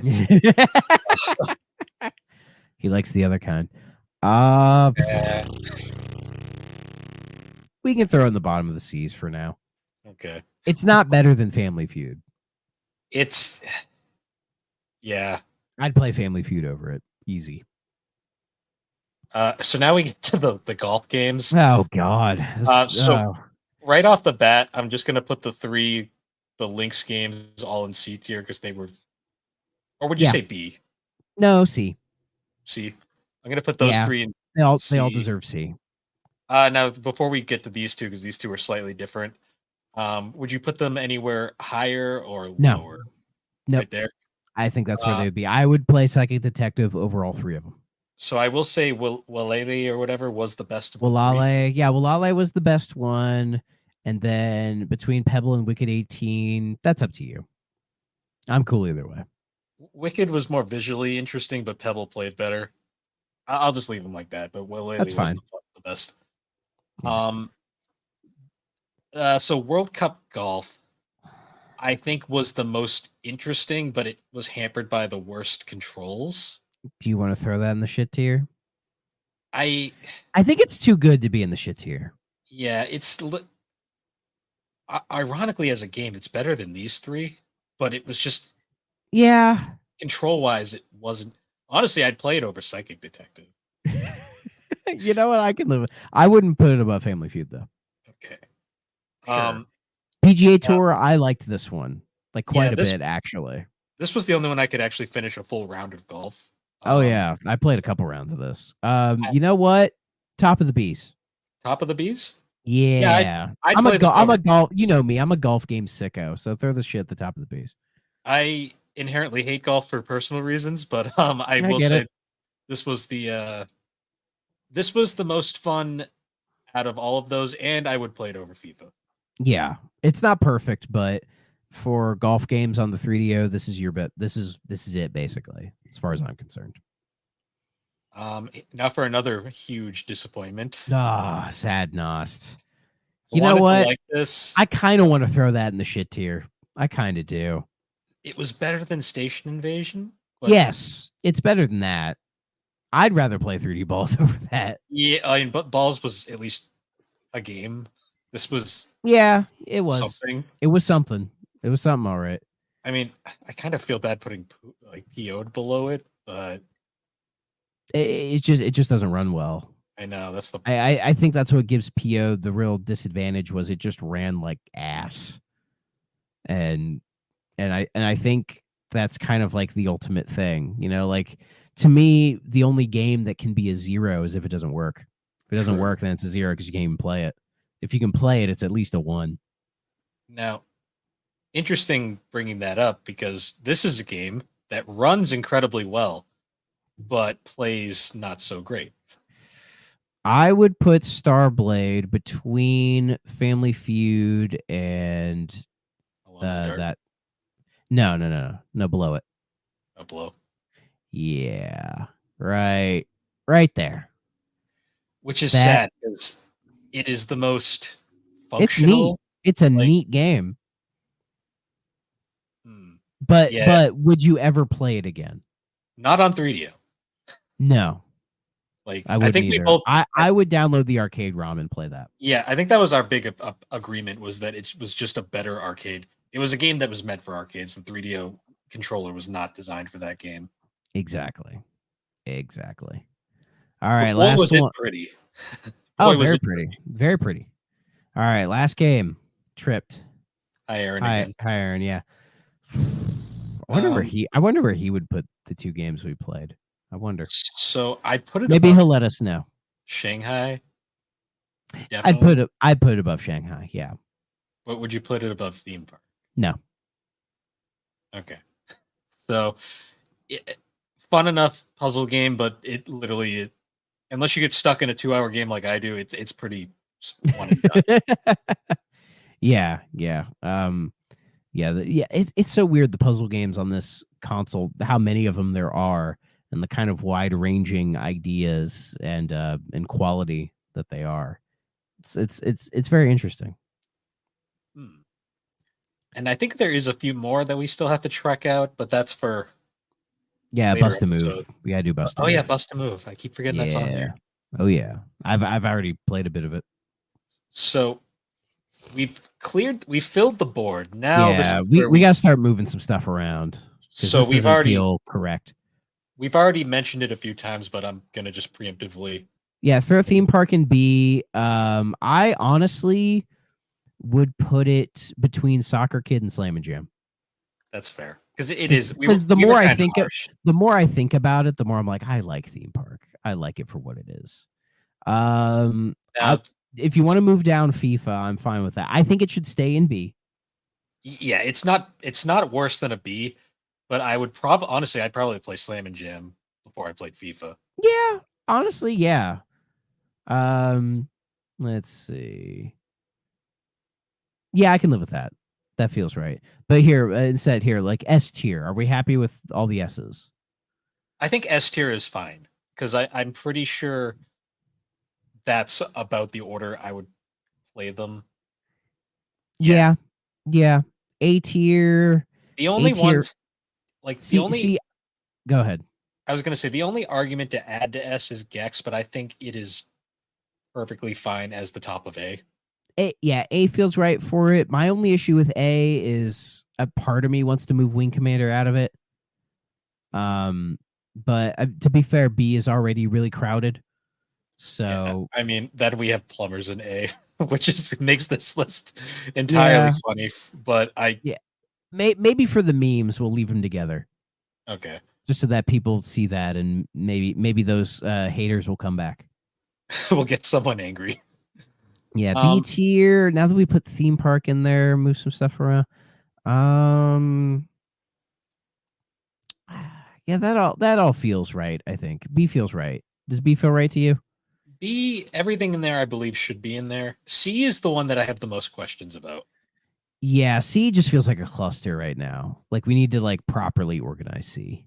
Like, So the two that I'm wondering are, do you feel like any could move up? Which one's you thinking? It's honestly Tripped and Shanghai are the two that I'm wondering if maybe they're better than C.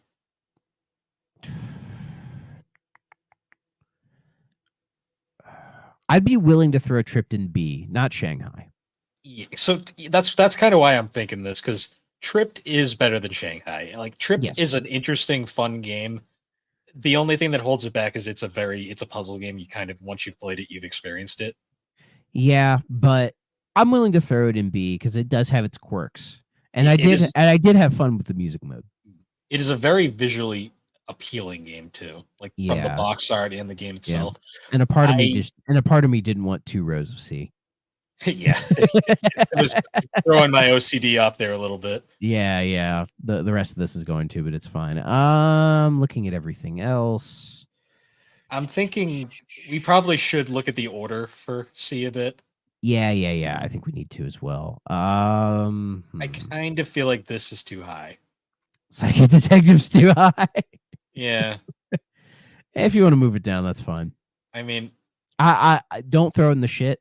I don't think it deserves to be in the shit tier. I'd probably play the golf games over it, to be honest. Yeah, I kind of would too.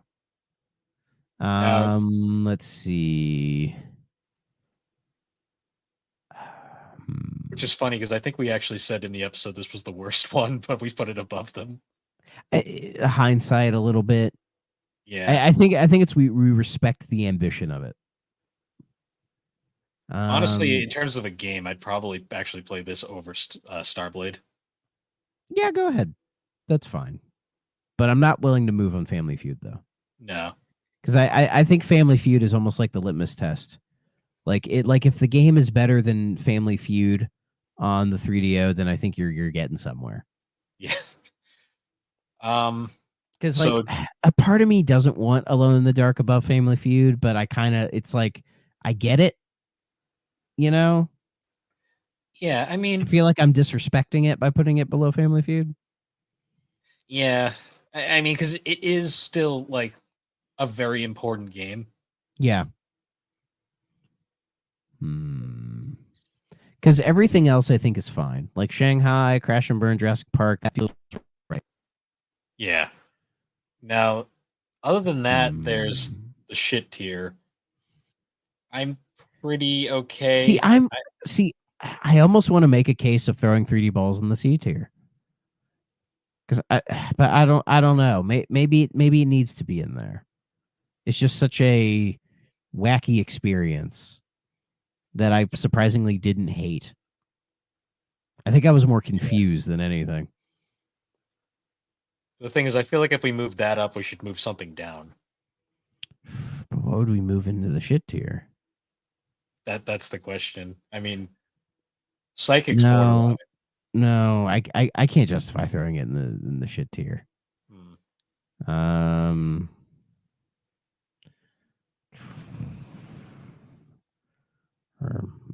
Maybe I'm willing to change my mind on it. Let's flip them. Let's see how it looks. Actually, I have a compromise. What are you thinking? We'll put balls over here, and then this one was just too visually busy. I'm okay with throwing this in the shit tier. You throw Wicked 18 in the shit tier. Yeah, it was too much. Like these at least were pleasing. Yeah.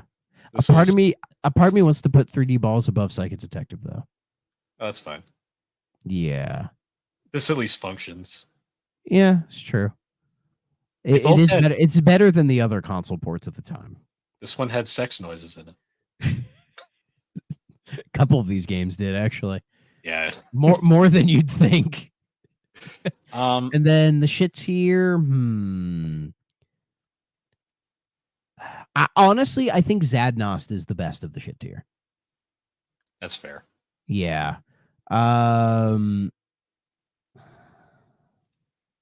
Honestly, the problem with Zadnost was mostly just it was functional, but it tried a lot of things. There just wasn't much to it, and it was confused. The most interesting part of that game wasn't very good, and that was the wheel of whatever.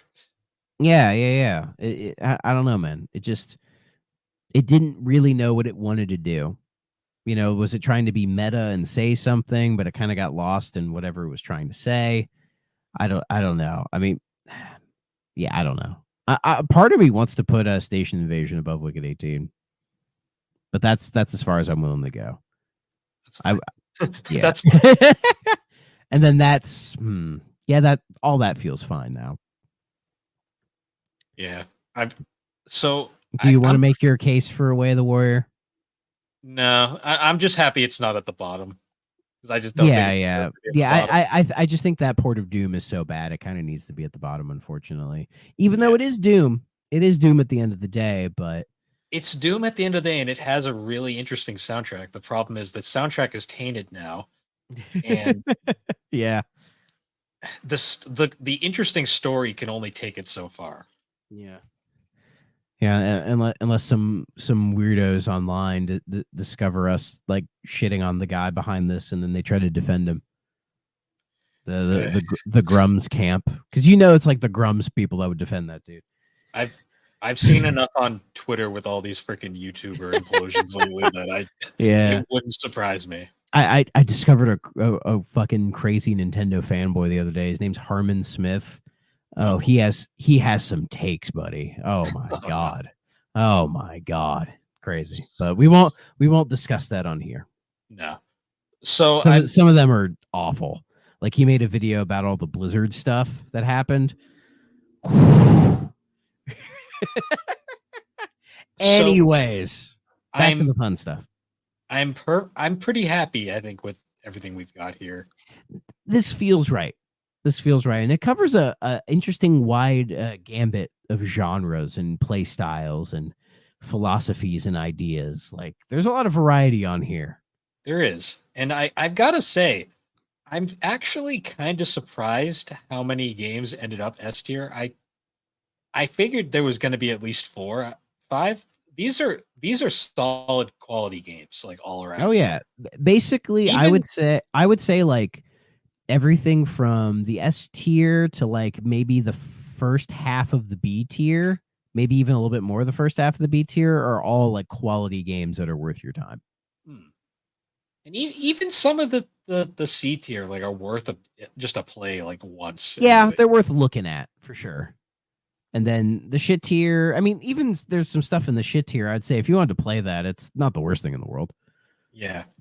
I will say, what do you think is going to be the most controversial? I mean, besides this, what do you think's the most controversial choice here? I'm honestly not sure. Everything feels correct to me, unless some people see Doom at the bottom of the ship pile and get mad because it's Doom. Well, because they've never played. Because they don't know the 3DO port. Like that could be like a misunderstanding take. Some people may not like Incredible Machine being so high. Honestly, I think Road Rash not being at the top might be the most controversial. True. Because some people love Road Rash on here. And I totally get it. It's a fantastic game, but they were just personal preference was a little bit higher on a couple of those. I mean, me personally speaking, it's my favorite 3DO game, but I can't argue. Street Fighter is arguably. I'm sure there's going to be someone that's going to complain that Street Fighter isn't at the top. Yeah, I could see that. I could honestly make a case for it, at least from Need for Speed to Madden. Icebreaker's a bit personal for us. Yeah, like Incredible Machine is still my favorite game we've played, but not having it at the top makes it. That's fine. That's perfectly fine. Some people might be upset Gex or even Return Fire aren't an S tier, and I could totally understand that. I mean, if it wasn't for like the significance of Need for Speed, I honestly agree that these are arguably probably better. But I just feel but it's also Need for Speed is also really good, man. It is. It's one of those things where it's like it's historically significant, but it's also really good. Like these games right here are all really solid times. When it comes to like impact though, after the 3DO, this is by far the one that made the biggest impact. I mean, you could make arguments, but Need for Speed really is like the one. So what you need to do is you need to make a copy of this and then post it on the Twitter, and then people can discuss from there. So if you guys have any opinions on the tier list, you can go to the 3DO Experience at Twitter. We will have this posted, and you can comment under it. Let us know what you think, or maybe you can kind of make your own. Unfortunately, this isn't a public one, but if anything, maybe say what you would move around or what you would change. Please let us know. Trying to figure out how to download. Just hit download. Oh, it wasn't doing anything. Oh, there we go. Hey, now. There we go. Just wait till we do like band tier lists. Oh God. Oh, sure. we'd stir some shit with that. Nice, and I'll throw this into download. Whatever. I'll get it later. But yeah, that was our first attempt at a tier list. I think it went pretty well. Oh yeah. I think we'll probably end up doing maybe another one later. Maybe when we do like say another 40-ish games. Yeah. Maybe we'll do a separate one for that, and then maybe we'll compare them. No, definitely. So, but that'll be in the future. So we've concluded the first half of this episode, and now for the second half of our 50th episode milestone, we wanted to do some Q&As. So I think maybe we start with Twitter, then move on to the Discords. Sure. I didn't see any of the Twitter questions, so this will be fun. We got a few. I know that for a fact. So let's hop over to the Twitters. Thank you, everyone, for your questions, by the way. Yeah. So we got 3 questions from the Twitter. First off, from Jay. Since starting the show, what is the most pleasant surprise in covering the library, and how has your thoughts on the console changed since giving it a more thorough look? Most pleasant surprise. I would say the most pleasant surprise, I think, was honestly probably like Madden being good. Because I wasn't sure, because I knew the Maddens from this era were solid, but I wasn't sure how a specifically 3DO version would go with having that FMV in there, and I was pleasantly surprised at that. I was so pleasantly surprised at Gex as well, because it was such like a meme game. You're never quite sure. But I'm glad that was good. I was pleasantly surprised at the quality of like Need for Speed as well. Because you're never sure with the beginning of series how they're going to hold up, but that one pleasantly surprised me. And I don't know, I guess my perspective on the 3DOs, it's changed, is that like, I mean, it's more a part of my life now, so I don't view it probably as like a novelty like a lot of people do. But but my perception of it is that it's a little interesting box that I would throw it maybe in the same camp as like a Sega Master System or a TurboGrafx 16, where it's one of those that it's not up there with like the real top ones, but it has enough going on for itself that makes it kind of interesting. So like deep diving into it as its own console, there are worse consoles to deep dive into, I think. And yeah, it's been fascinating having this guy over here and putting so much time into a console I never thought I would put this kind of time into, like I would expect to do this more with like a Sega console than anything else, but here we are.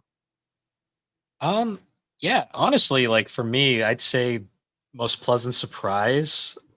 I mean, Icebreaker, that was a game I knew nothing about, and then it's now arguably one of my favorite kind of random games. Yeah, that's a good one. The same like could be said for like Need for Speed, just the fact that it's that good on 3DO. I already knew about Gex. Like Gex was one I had known was really good. I think the fact that I kind of legitimately like Plumbers Don't Wear Ties as a game. that was kind of a surprise. And as for the console itself, I mean, I went from being a fan of it just because I found it fascinating to I generally love this system now. Like it is probably I wouldn't say it's my favorite console. Well, I mean, it kind of is. I'm not gonna lie. The 3DO might be my favorite console of all time. It's just That's like a bold claim. Like I love like the PlayStation. I love the Dreamcast. They're probably the consoles I enjoy more, but I have such a soft spot for the 3DO now. Like I just there's just it's like this little system that legit nobody gave a crap about. And now we're kind of just uncovering all these games and things about it that I don't think a lot of people knew, and that's kind of why I love it so much. It's become a like weirdly sentimental console It really has. because I think we're just so connected to it now that it's just kind of part of who we are now.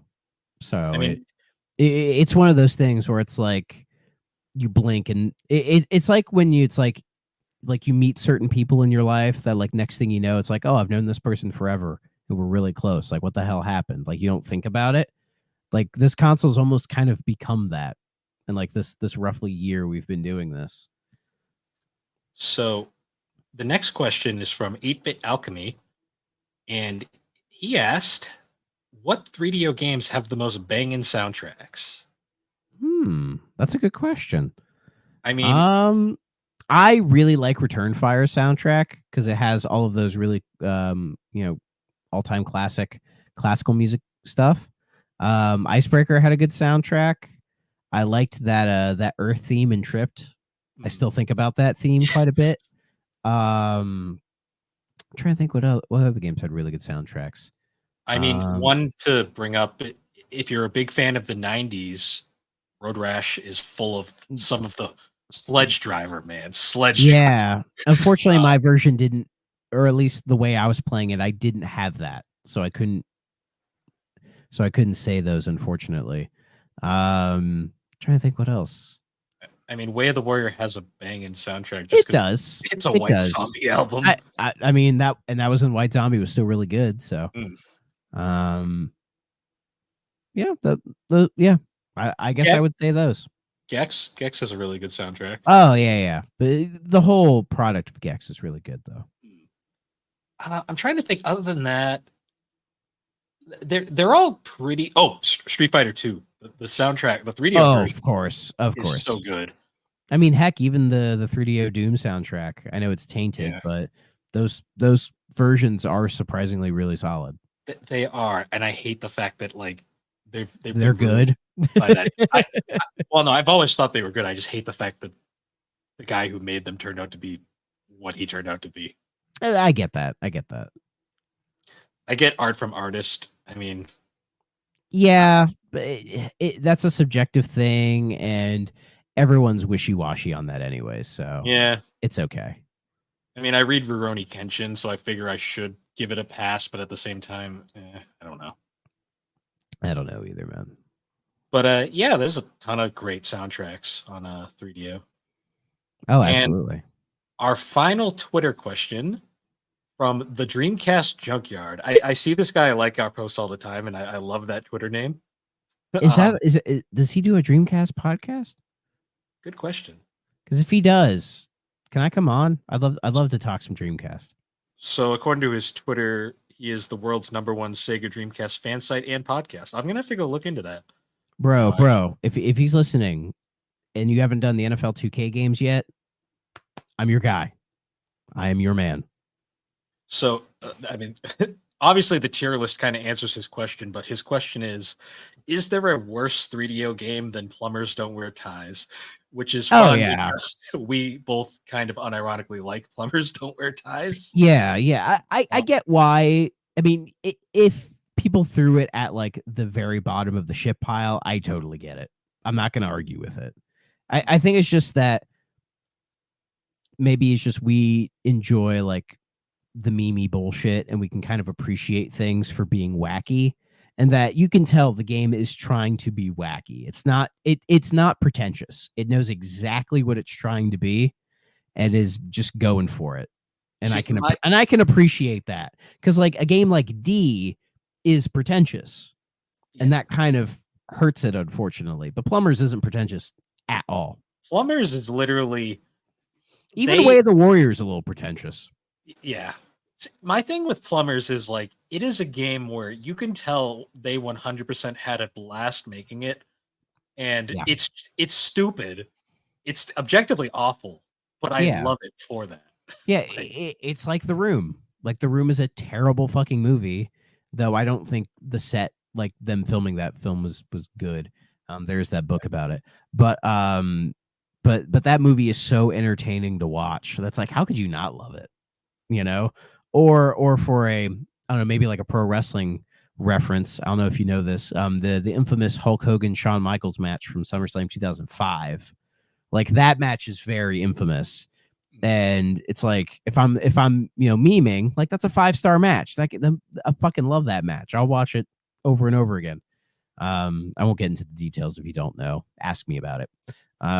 So it's just one of those where I think it does have that sort of meme quality to it, but I did enjoy my time with it for it being just kind of crazy and silly. And sometimes you just want to laugh. Yeah. And I think it works as a comedy, but not in the way it wants to work as a comedy. Yeah, well, they were trying to tell a serious comedy love story, and the comedy's there. It's just not in the sense that they thought they were going to It go. falls flat on its face in the most beautiful way possible. Yeah, like I love many an aspect of that game. I mean, go check out our episode on it if you really want to hear more in depth. Oh yeah. We go in depth about that and the remaster and the whole thing. We covered it pretty well. But to answer his question, though, yes, there are worse games than Plumbers Don't Wear Ties. I mean, Doom. Absolutely. Doom is bad because it's kind of insulting, but at the same time, you can't blame the person who made it. It's more just the entire shitstorm that basically everything that Art Data thought they could do is why that game is awful. Yeah. D, obviously not great.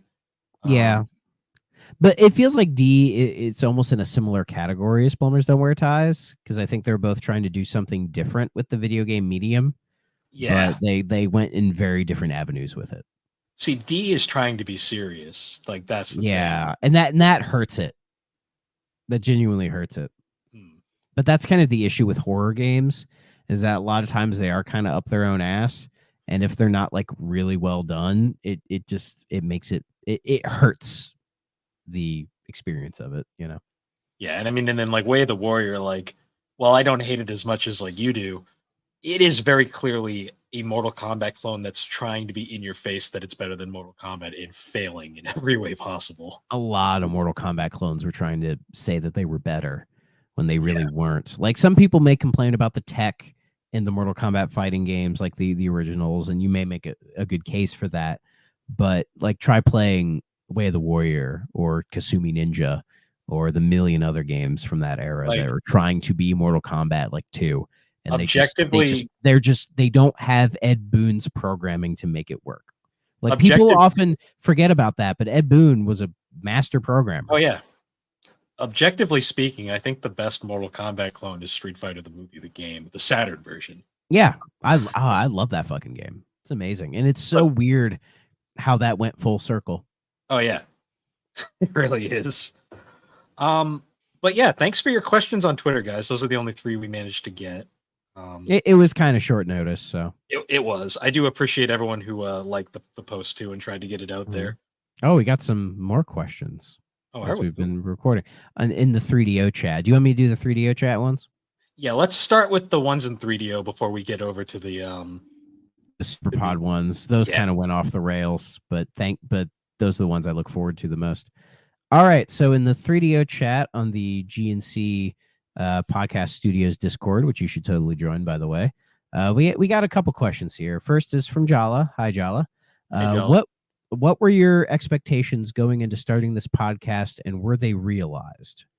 Well, I think you probably have a better answer for that than me. So, what were my expectations going into the podcast, starting the podcast, and were they realized? This is a bit of a yes and no kind of question. When I started the show, I had the idea kind of that it would go in the direction that it did end up going. The problem is, though, my original idea I couldn't do on my own, and it kind of fell on its face. Nothing against Josh and Casey, who helped me out with those first 3 episodes. I just, unfortunately, my ambition was very high, and I realized really fast that trying to find a guest for every episode was going to be harder than it looked. As for what the show became when you had joined, my goals were pretty much exactly what we ended up doing, covering the system's history and um, the games behind it. I think the style that we ended up adopting, though, where we kind of cover the game and then give our thoughts, is much better than my original idea, which was more just kind of a basic overview kind of show. Like you were expecting it to be more like historical, like more of I like a was, yeah, documentary kind of style. I was thinking more, yeah, in that sense, kind of more of a like a shorter term, bigger scope project initially, where it'd be kind of like more in depth, long form episodes.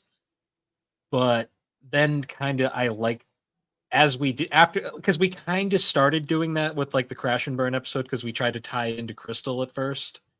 Mm-hmm. But then I feel like once we went to Road Rash and we kind of established our style with that episode, I think we kind of hit our stride from there. And the way it turned out, I much prefer than my original goal.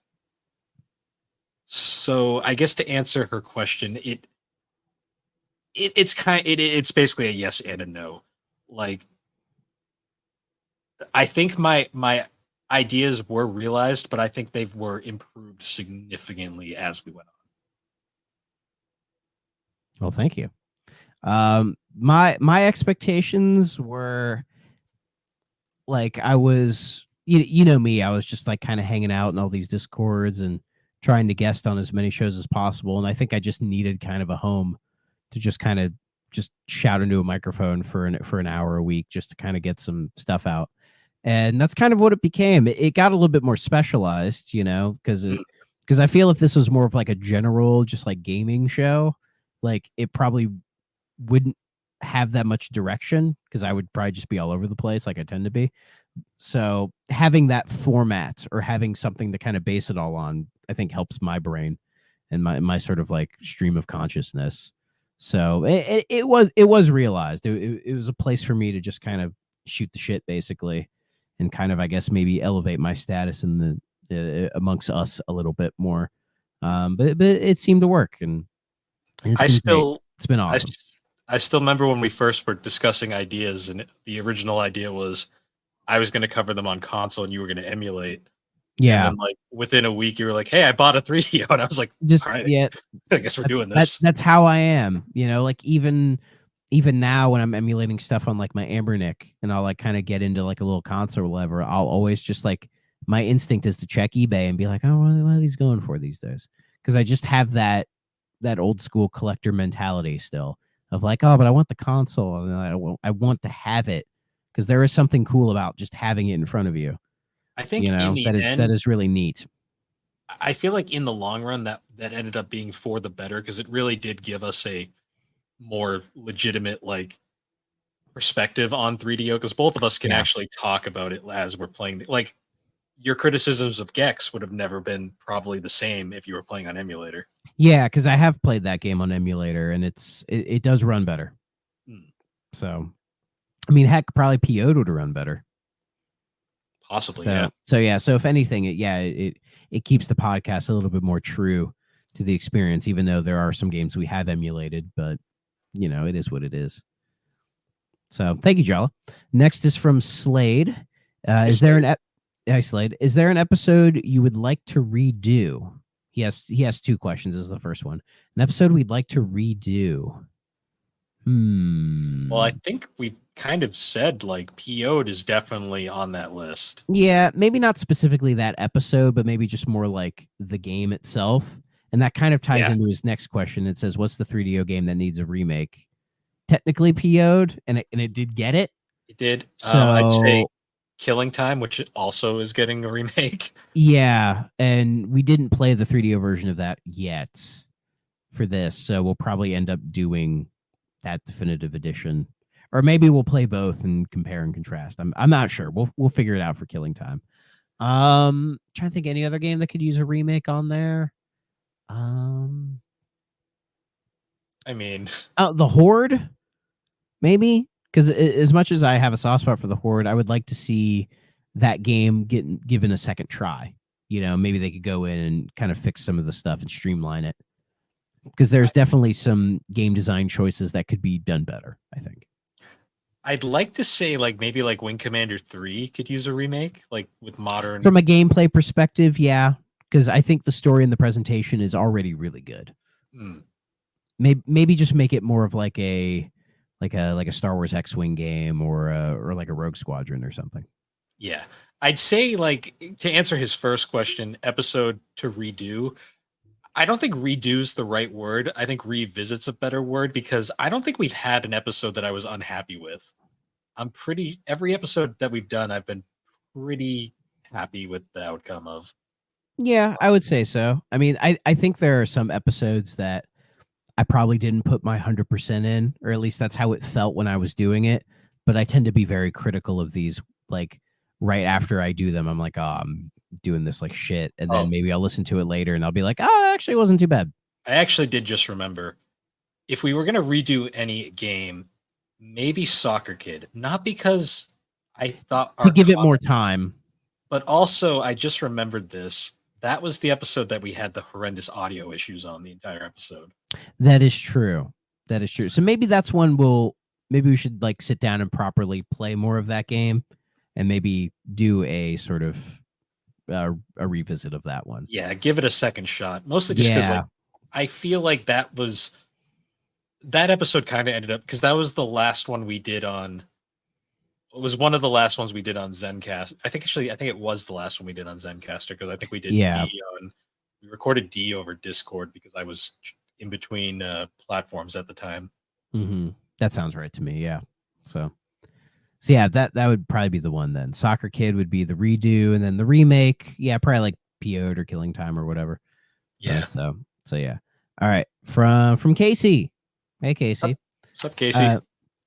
Do you think that there was a way other than dropping the price in general that Trip Hopkins could have saved the 3DO? He worded that kind of weird, so I think he's saying, is there a way the 3DO could have been saved other than dropping the price? That's an interesting question. I don't know if you've ever really dived into that, like a deep dive. We've mentioned it before, because I think it coming in at a smaller price point would have helped. I think having more games at launch, having a steadier stream of titles, particularly first party, but also some more solid third party titles, I think would help. This one is a very much a hindsight thing, and we don't really know if it would have made a difference. But I also feel like, of course, this goes entirely against Trip Hawkins' entire point of what 3DO was supposed to be. But I feel like if it was, say, he just chose Panasonic was the sole maker of the console, maybe, and it was cheaper, maybe that would have helped. Because I feel like there was confusion like between like the Gold Star version and the Panasonic and the Sanyo and the Creative Labs and all that stuff. Yeah, because I think even Trip didn't really know what he wanted or what he meant by like an open-ended sort of thing, you know? Like I think he liked the idea of it, but I think once you got into the nitty-gritty of it, I wouldn't be surprised if after a while he went, maybe I shouldn't have done that. He really wanted to make like the video game version of VHS, essentially. Yeah, and I think he realized that just unfortunately doesn't work. It's a completely different medium. I mean, even in like the video medium, like VHS only was going to last so long before DVD would eventually take over. And the closest thing we almost had to that in video games was, say, Atari. And look how that turned out. Because the 2600 didn't, like, the regulatory process for the 2600 was not very strict. Because, you know, like the ColecoVision had an adapter to play 2600 games on it. And people were just throwing games on it left and right without thinking about it. Like that, the video game scene in the early 80s was so bad is why it crashed, because things were just, there wasn't anything keeping like regulations essentially. And then when Nintendo came in and started being very strict on the regulation, some people had issues with it, and I understand why, but it worked. It helped revitalize the industry because then there was more control, and I think 3DO kind of needed more of that. Though things weren't crazy on it like some other consoles have gotten with trying to be more open-ended, but it's probably just because it wasn't super popular or had a super long lifetime to get just some like weird garbage on it. You know what I mean? 3DO was an open system for the most part, but it did have at least a rating system. Like the games had to be rated whether it was the 3DO system or the ESRB later on. So there at least was some sort of control. Yeah, I think they were just trying to be looser than Nintendo, which was easy to do, and even looser than Sega, because Sega was loose, but not as. So yeah, and also Casey said favorite 3DO games from each of the hosts. Mine is Incredible Machine, and I believe I had said earlier. It's funny how many of these questions have been answered by the tier list, but I believe I had said Road Rash is my favorite. So there you go. All right, and then from Schnickerman, hope I'm saying that right. What games would you put on a 3DO classic? That's an interesting question. I feel like that could be its own episode. Honestly, it could. Like a 3DO classic draft or something. We might have to revisit this one, Schnicker. Yeah, that's a good idea. It's a safe bet that everything in the S tier, most of the S and A tier games, as far as licensing goes, that we could get away with, could fit in there. Like the S and A tier, and then probably a good chunk of the B tier, maybe 1 or 2 games from the C tier.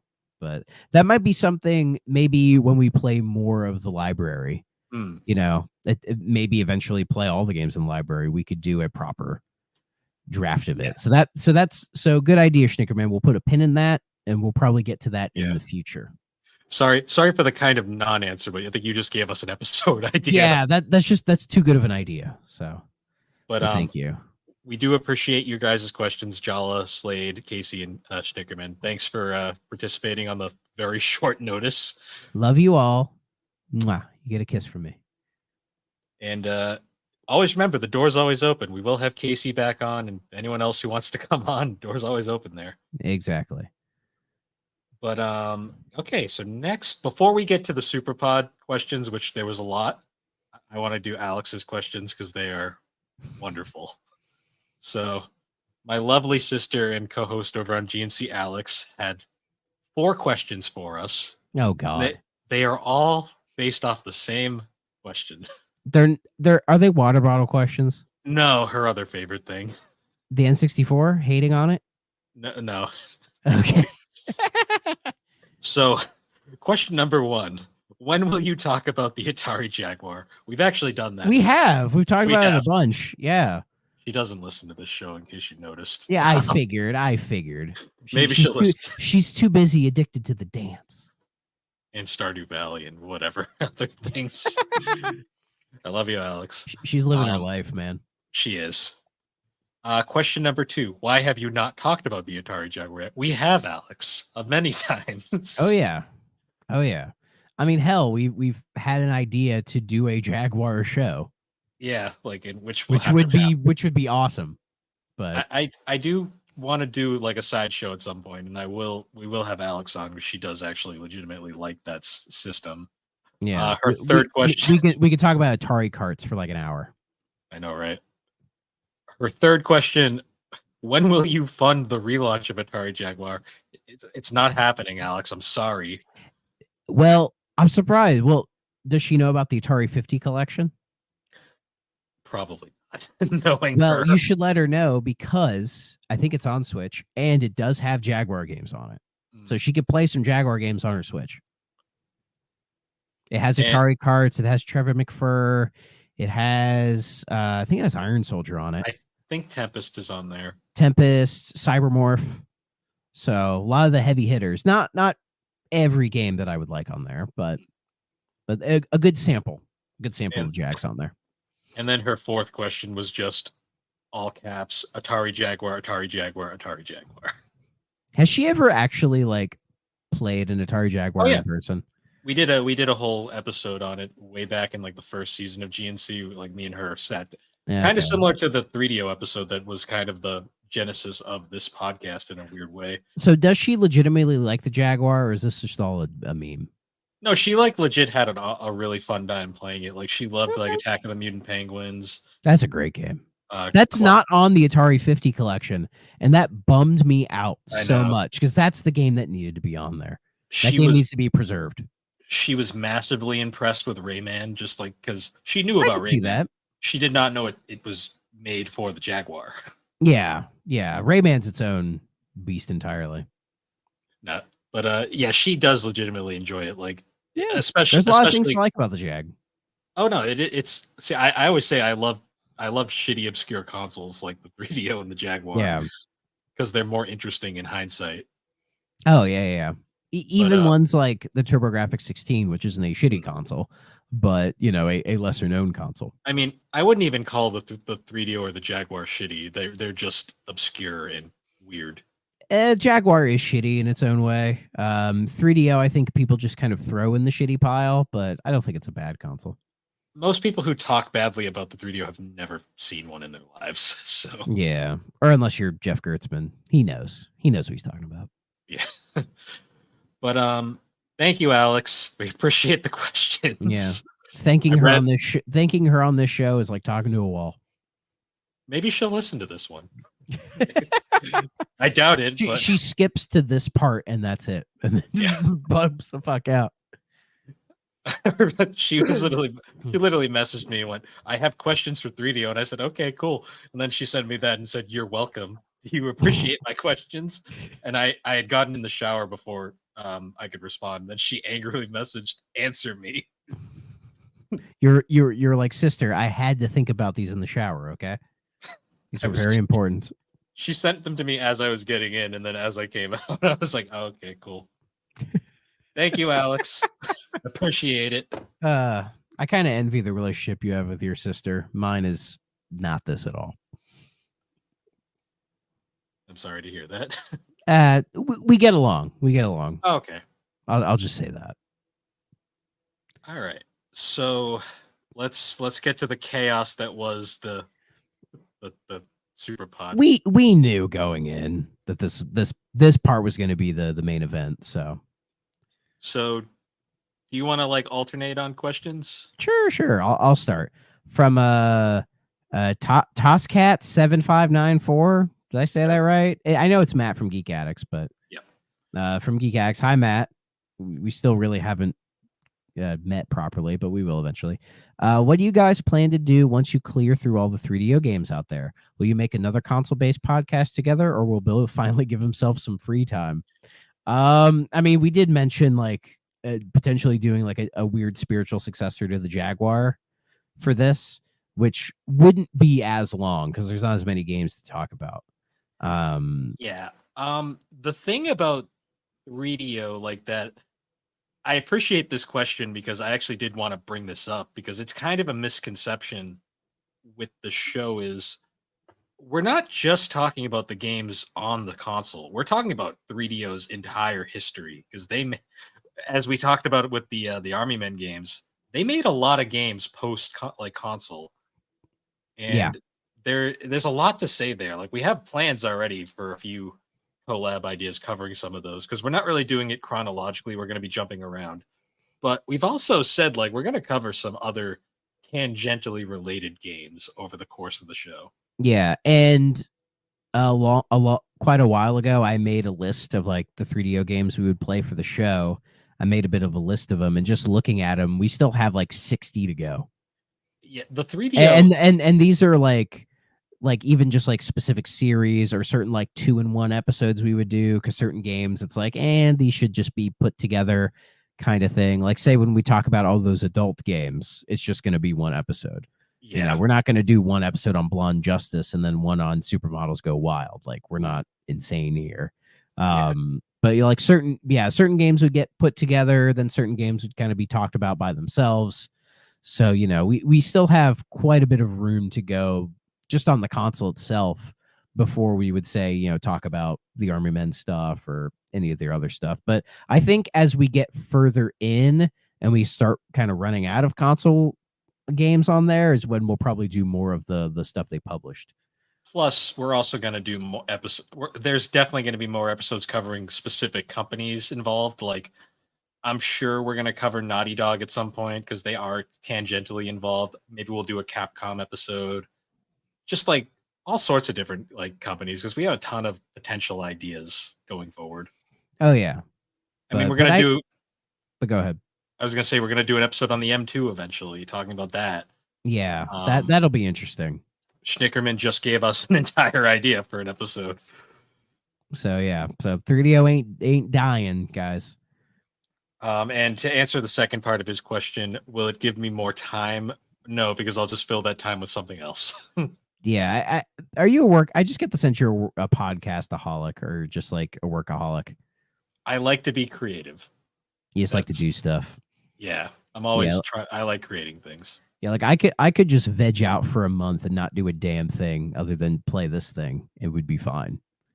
But I do get stir crazy. It just takes longer for me to get stir crazy and wanting to do something. So yeah, I appreciate the question, Matt, and I hope you enjoy your vacation. Come on the show. He'll be on. He's gonna visit me at some point, and we're gonna play the Yu Yu Hakusho game. So he said he's down for that one. Sounds good. I'll probably have to emulate that one, but I'll play it. Okay. All right. And next question from a longtime listener and good friend of the show, Dre, from Fine Time. So his question is, I know you do this to a degree already, but since a lot of 3DO games made it to PS1 and Saturn, I'd love to hear a show or two or three where you talk about those versions specifically and their differences and upgrades. And then he prefaced, I guess that's more of a fan letter than a question. It's not a bad idea. No, it's not. Again, that's another idea. But I mean, it's something maybe in the future we could do like more for specific games kind of thing. Yeah. We've kind of done it a little bit. Like I know for like D, I played the Saturn version, which there was no differences. But or Need for Speed, I did remember pointing out that the menus in the PlayStation version are completely different. They're honestly better than the 3DO version's weird menus. Yeah. The one game I do know that I did specify specific differences was Wing Commander 3 because I had played on PlayStation. Yeah, and there are specific differences with that version. But he brings a good point. Like that, honestly, we probably should. We could do it more, I think. Yeah. I know for a lot of cases, there's not a lot to talk about, but it would be good to at least do some digging. I also kind of tangentially related, like certain games on the system, like we're eventually going to talk about like Off-World Interceptor at some point. Yeah. That has a Saturn only sequel that we'll probably also cover at some point, just because it's. I mean, we could maybe do them as a twofer. Yeah, honestly, I haven't played either, so I'm not sure how in depth they are.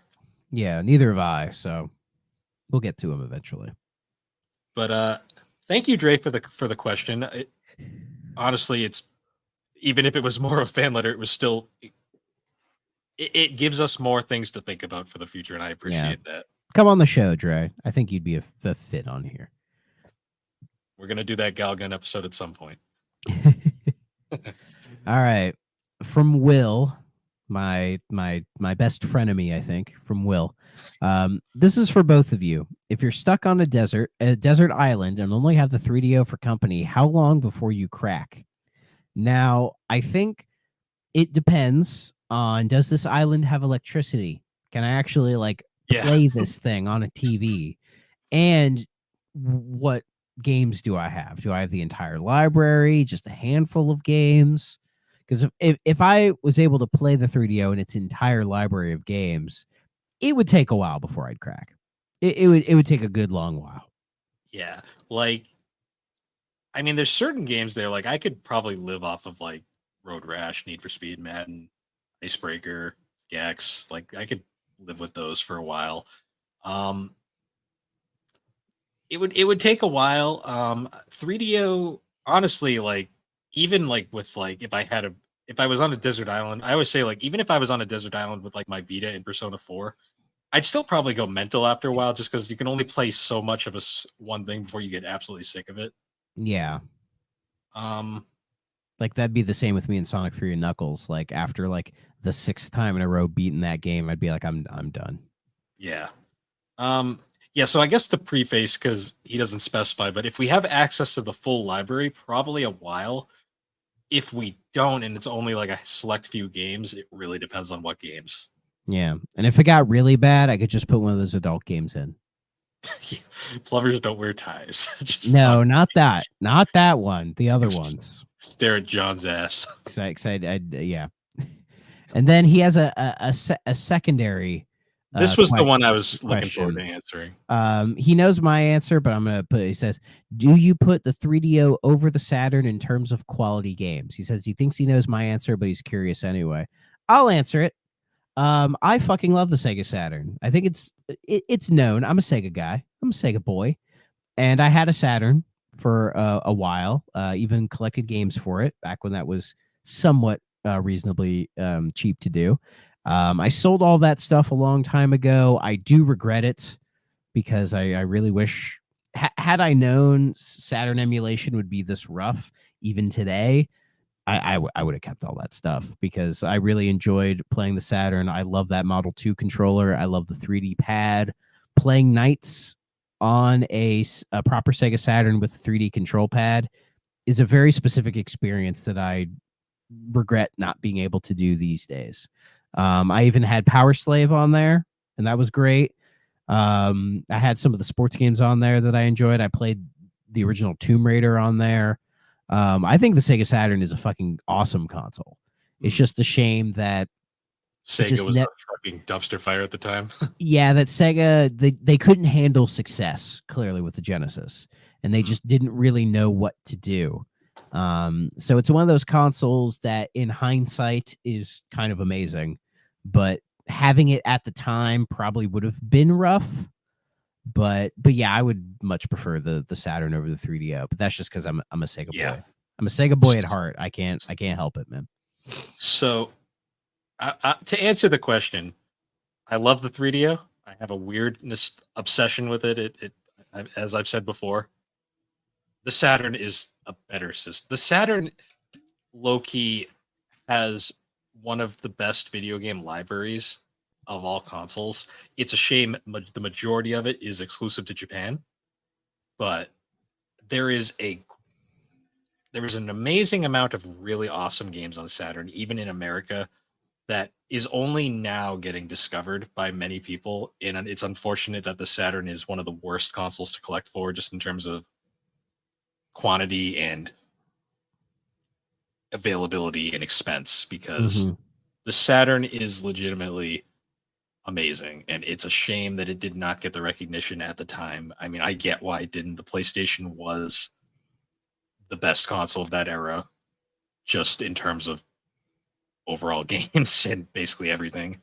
Yeah. But if the Saturn was more competently managed and had more value right off the bat, I feel like it could have put up a better fight. I think if they treated the Saturn in America the way they treated the Saturn in Japan, I think it would have done a lot better. Like not restricting the games, maybe trying to do an American version of Segata Sanshiro, which I love that mascot. That marketing campaign is incredible. And finding a way to Americanize that probably would have been a good idea. And just having more of those Japanese titles come over. Like, honestly, if that version of Symphony of the Night came over here for the Saturn, that probably would have helped it a little bit. I mean, yeah, it was on PlayStation, but I think Saturn people would have had something to go on. But yeah, that library, even like RPGs alone, like that console rivals PlayStation, like on the RPG library, because there's a lot of bangers on there. It doesn't have quite the flashy RPGs. Like, no, there's no Final Fantasy, there's no Dragon Quest, there's no like the big names. But if you're like an RPG head and want to play some of the kind of lesser known titles, like hell, like Dragon Force, that game is awesome. Albert Odyssey, it's not perfect, but it's a very solid turn-based Mhm. RPG. Yeah, and then the infamous Panzer Dragoon Saga. One of the most visually stimulating RPGs you'll ever play. Will I say it's the greatest RPG like some people do? No, not really. But it's an experience. That is the best way to describe it. It's a game that really needs to leave the Saturn and become available, so I think people can finally appreciate it for what it is. Hmm. You know, because I think a lot of people want Panzer Dragoon Saga to have the same legacy as like an Ocarina of Time. Because in a way, it almost feels like that game is trying to be that console's Ocarina of Time, and I don't know if that's a fair comparison to make. My my only fear with Panzer Dragoon Saga is if it ever did get like a release on other systems, a lot of people I feel like wouldn't get the hype behind it. I think if, like, say Forever Entertainment wanted to remake that game, I think that's one they could get away with doing. Because I did play their remake of the first Panzer Dragoon, and it's rough around the edges, but it works. And I believe they're still doing the remake of Zwei. I don't know what's going on with that, but I think with Saga, it's a turn-based game, so I think they could get away with some stuff. But if they were to do a remake of Panzer Dragoon Saga, I think that would be a big deal. And I think Sega would be smart to treat it like a big deal. But will that ever happen?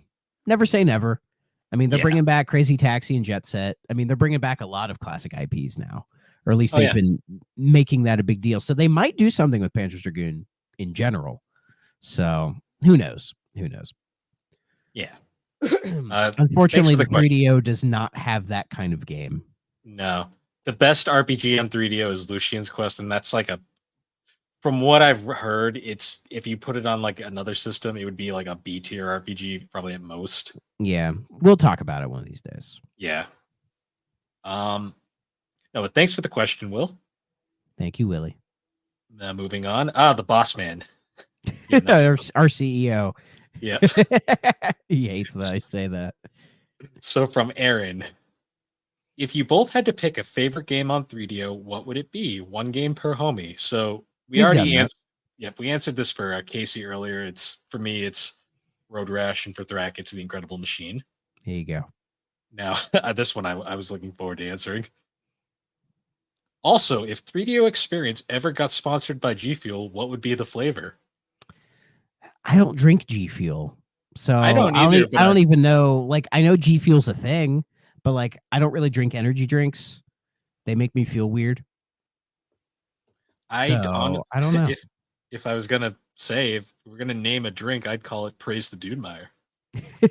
call it the Dude Meyer, and then maybe it's like a fruit punch thing because there's all different kinds of colors.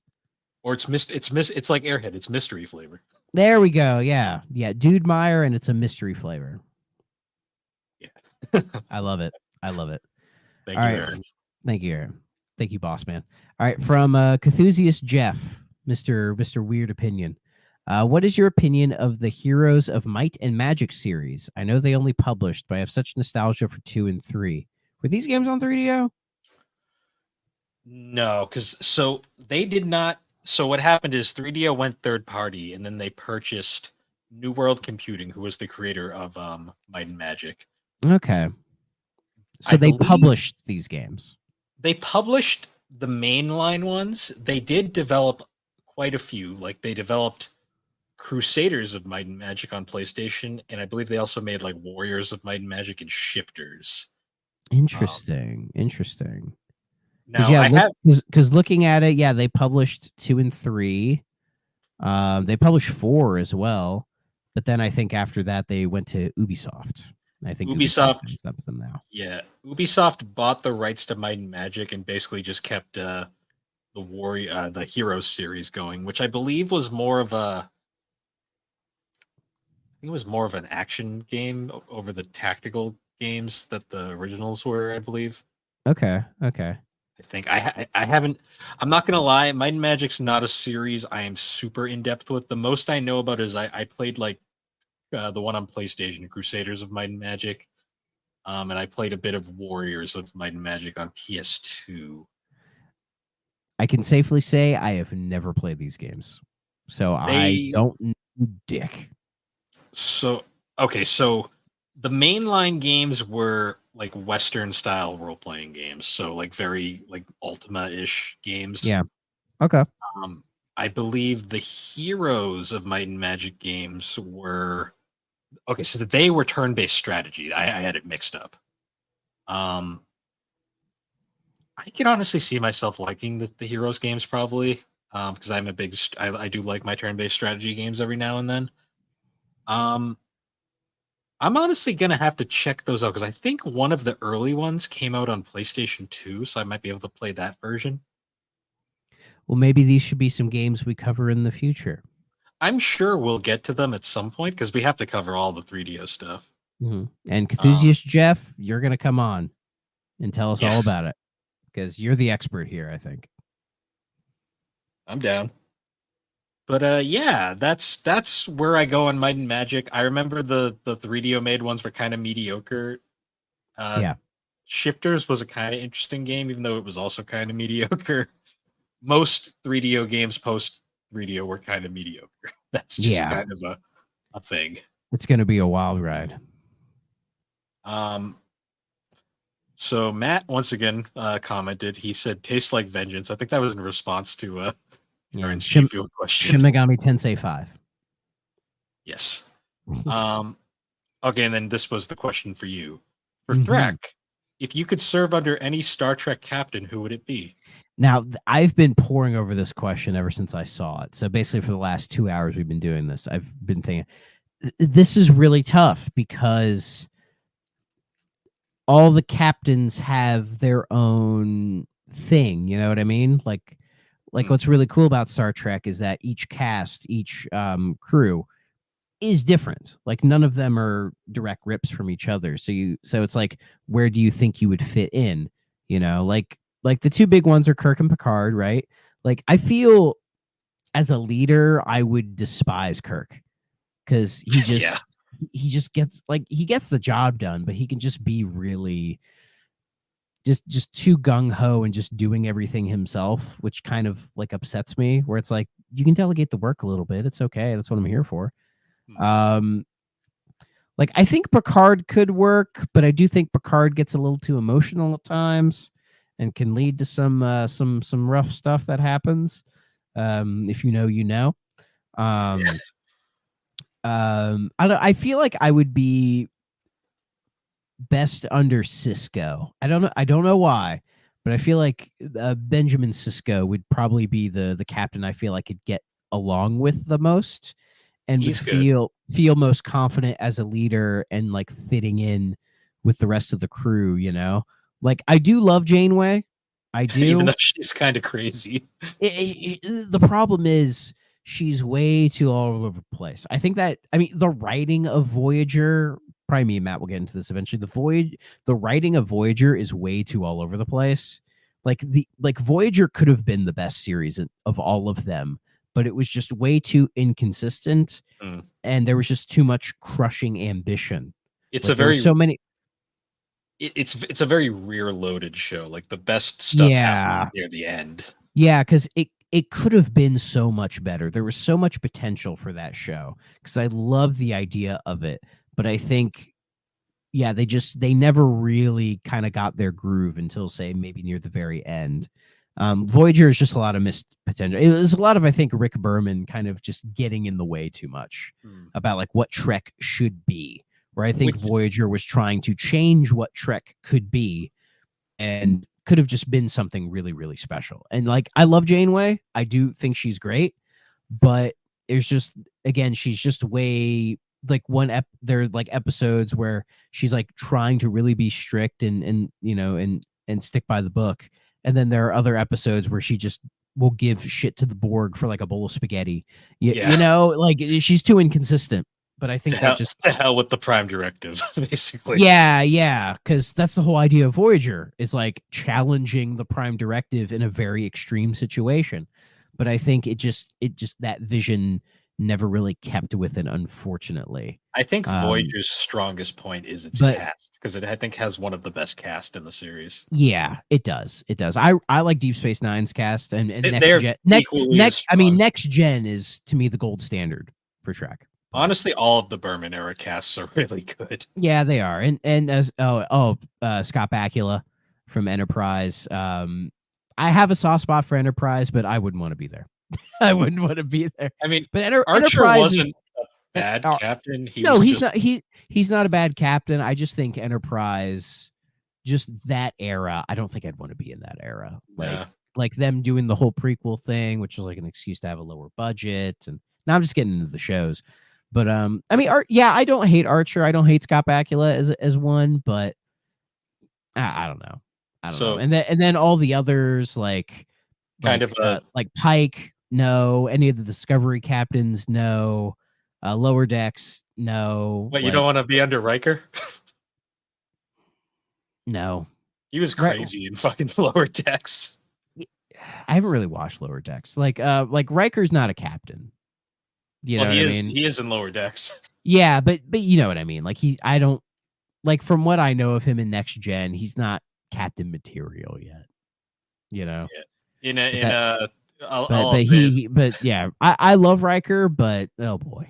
In Lower Decks, they made him like comic relief, and he'd show up, and he's just like he's a nut job whenever he shows up. Is he like flirting with everyone because he's Riker? No, he just shows up and he fucking like saves the day in his ship and just fucking is wacky and over the top because that show's just wacky and over the top in general.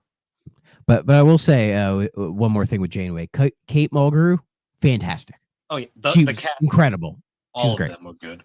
All of them were great. Yeah, and funnily enough, the last episode of Star Trek Voyager may have been ripped off by the MCU, because what is the name of the final episode of Star Trek Voyager?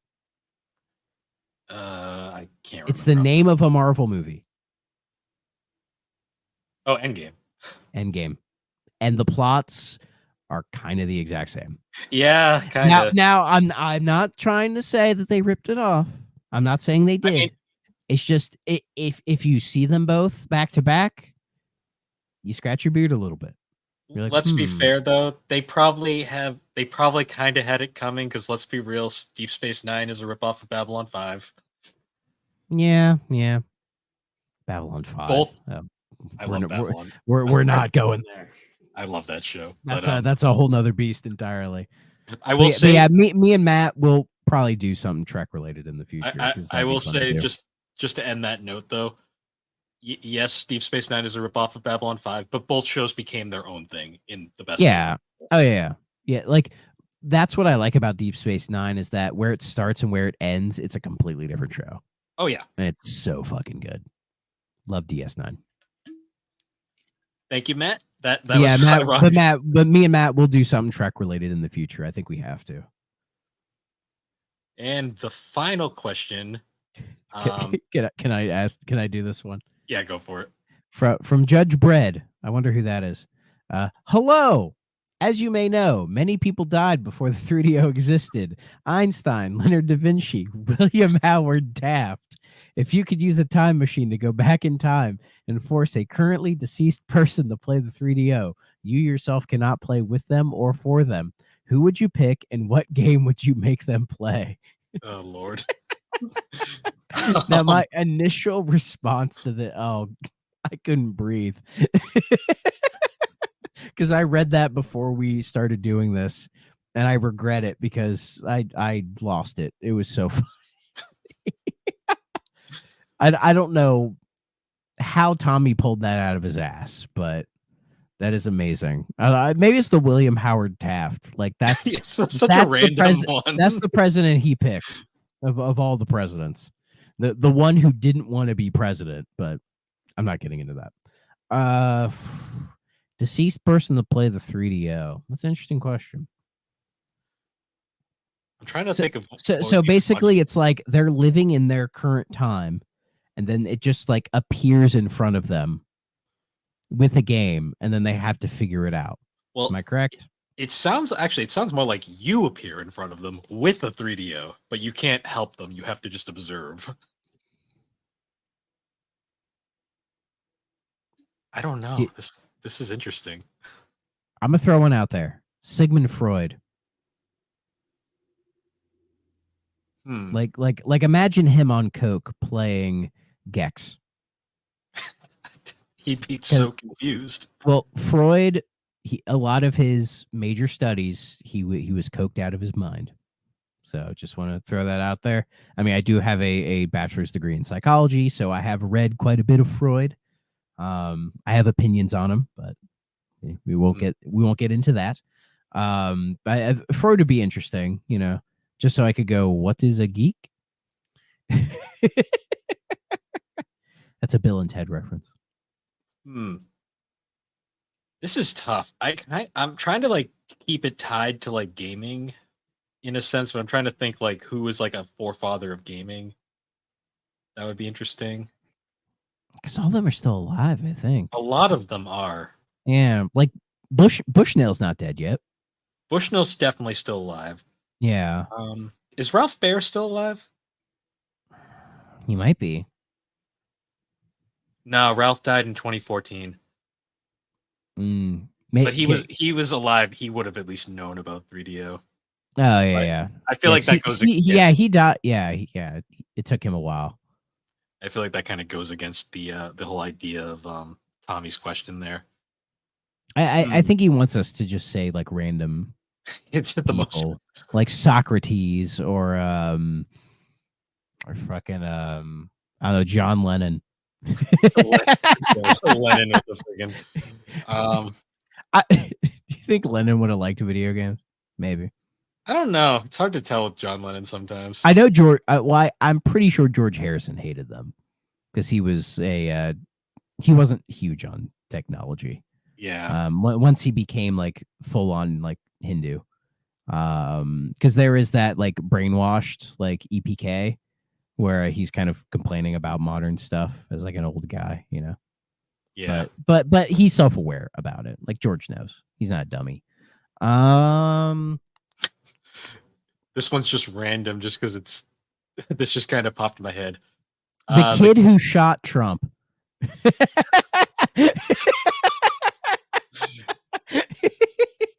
Lee Harvey Oswald, to give him a fucking 3DO. I was thinking like the captain of the Titanic. Let's just see what happens there. John Edward Smith. Give him a 3DO. Name? Yeah. Is that his? I thought it was John Titanic.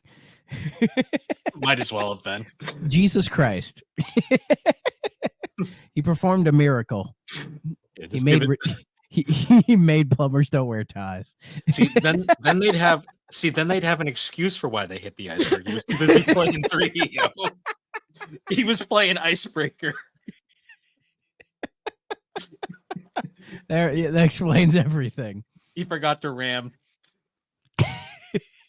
There we go, Tommy. That's my answer. Right I knew it would take me a minute. I like that. I can live with that. May Orson Welles, like drunk out of his mind, playing Tripped. Yeah, that would. Yeah. Oh, this what is this fucking shit? Go away. Give me some more lights. Give me another bottle. Unicron. Just. Oh yeah. I thought you were gonna say the Unabomber. No, I always remember one of his final roles was in the fucking Transformers movie. Yeah. That was like I think the last thing he did before he died. And he was very apathetic to it, apparently. Yeah, he's like, Transformer, who fucking cares? It's cartoons and I don't know. I need a glass of wine. But I like Orson Welles. Yeah.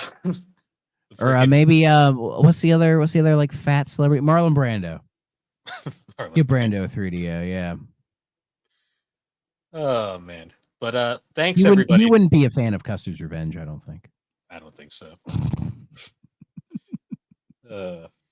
But anyway, thank you guys. thanks for those questions. Ironically, I thought the Star Trek one was where it would go off the rails, but no, Tommy just came in on his No. You don't go off the rails talking about Trek.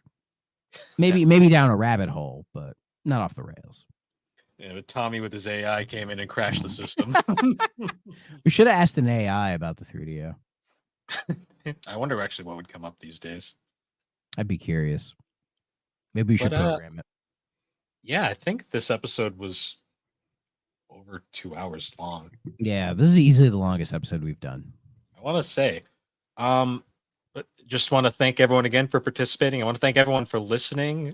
Big shout out to our guests we've had on, Josh from Still Loading, Casey, Aaron, of course. We're definitely going to try to have you guys all on again. And like I said earlier, the door is open to anybody who is interested. Just find a game, send it, reach out, and we'll try to get you on. Exactly. Experience this with us. Join. To answer Jala's question, that was my original intent for the show, was to introduce people who knew nothing about 3DO to the system, and we've kind of done that to an extent. And there are some like other like 3DO content creators out there that we should probably reach out to them. Try to get that crossover thing on there, because I think that would be cool to do. Oh yeah. And I will say next week, TBT on if it happens. It depends on if I'm functioning or not. But there will be an episode next week. It might not be on time. But did we say we wanted to do Patonk just to get it out of the way? I thought we were doing Captain Quasar. Captain Quasar, that's right. Yeah. You're right. Patonk was going to be our in case we couldn't do Tripped. That's what it was. Yeah. So I'd say we can do Captain Quasar, then maybe after that we'll do Patonk. Yeah. We'll go from something that I'm looking forward to nonsense. Yeah, I'm very much looking forward to Quasar. All right. Well, anyways, guys, once again, thank you for joining us on this extra special episode of the 3DO Experience. You can find the 3DO Experience on all the major podcasting platforms. And be sure to check us out over on the SuperPod Network, over at superpodnetwork.com. You can find a ton of awesome podcasts, videos, blogs, all of these great shows, including Superpod Saga, Super Ghost Radio, Retro Rehab, A Novel Console, Tommy's Video Game Ride Along, Find Time, The Elder Trolls, Friday Night Gamecast, Gaming Together, Remember 64, Bar Silence, and those GNC shows. You know the ones. I think you got them all. I think I did, and I got Tommy's show right this time. I mean, he had the best questions, so it was definitely up there. But yeah, anyways, guys, once again, thank you for joining us, and we'll see you all later. Bye-bye. If you're not playing on a 3DO system,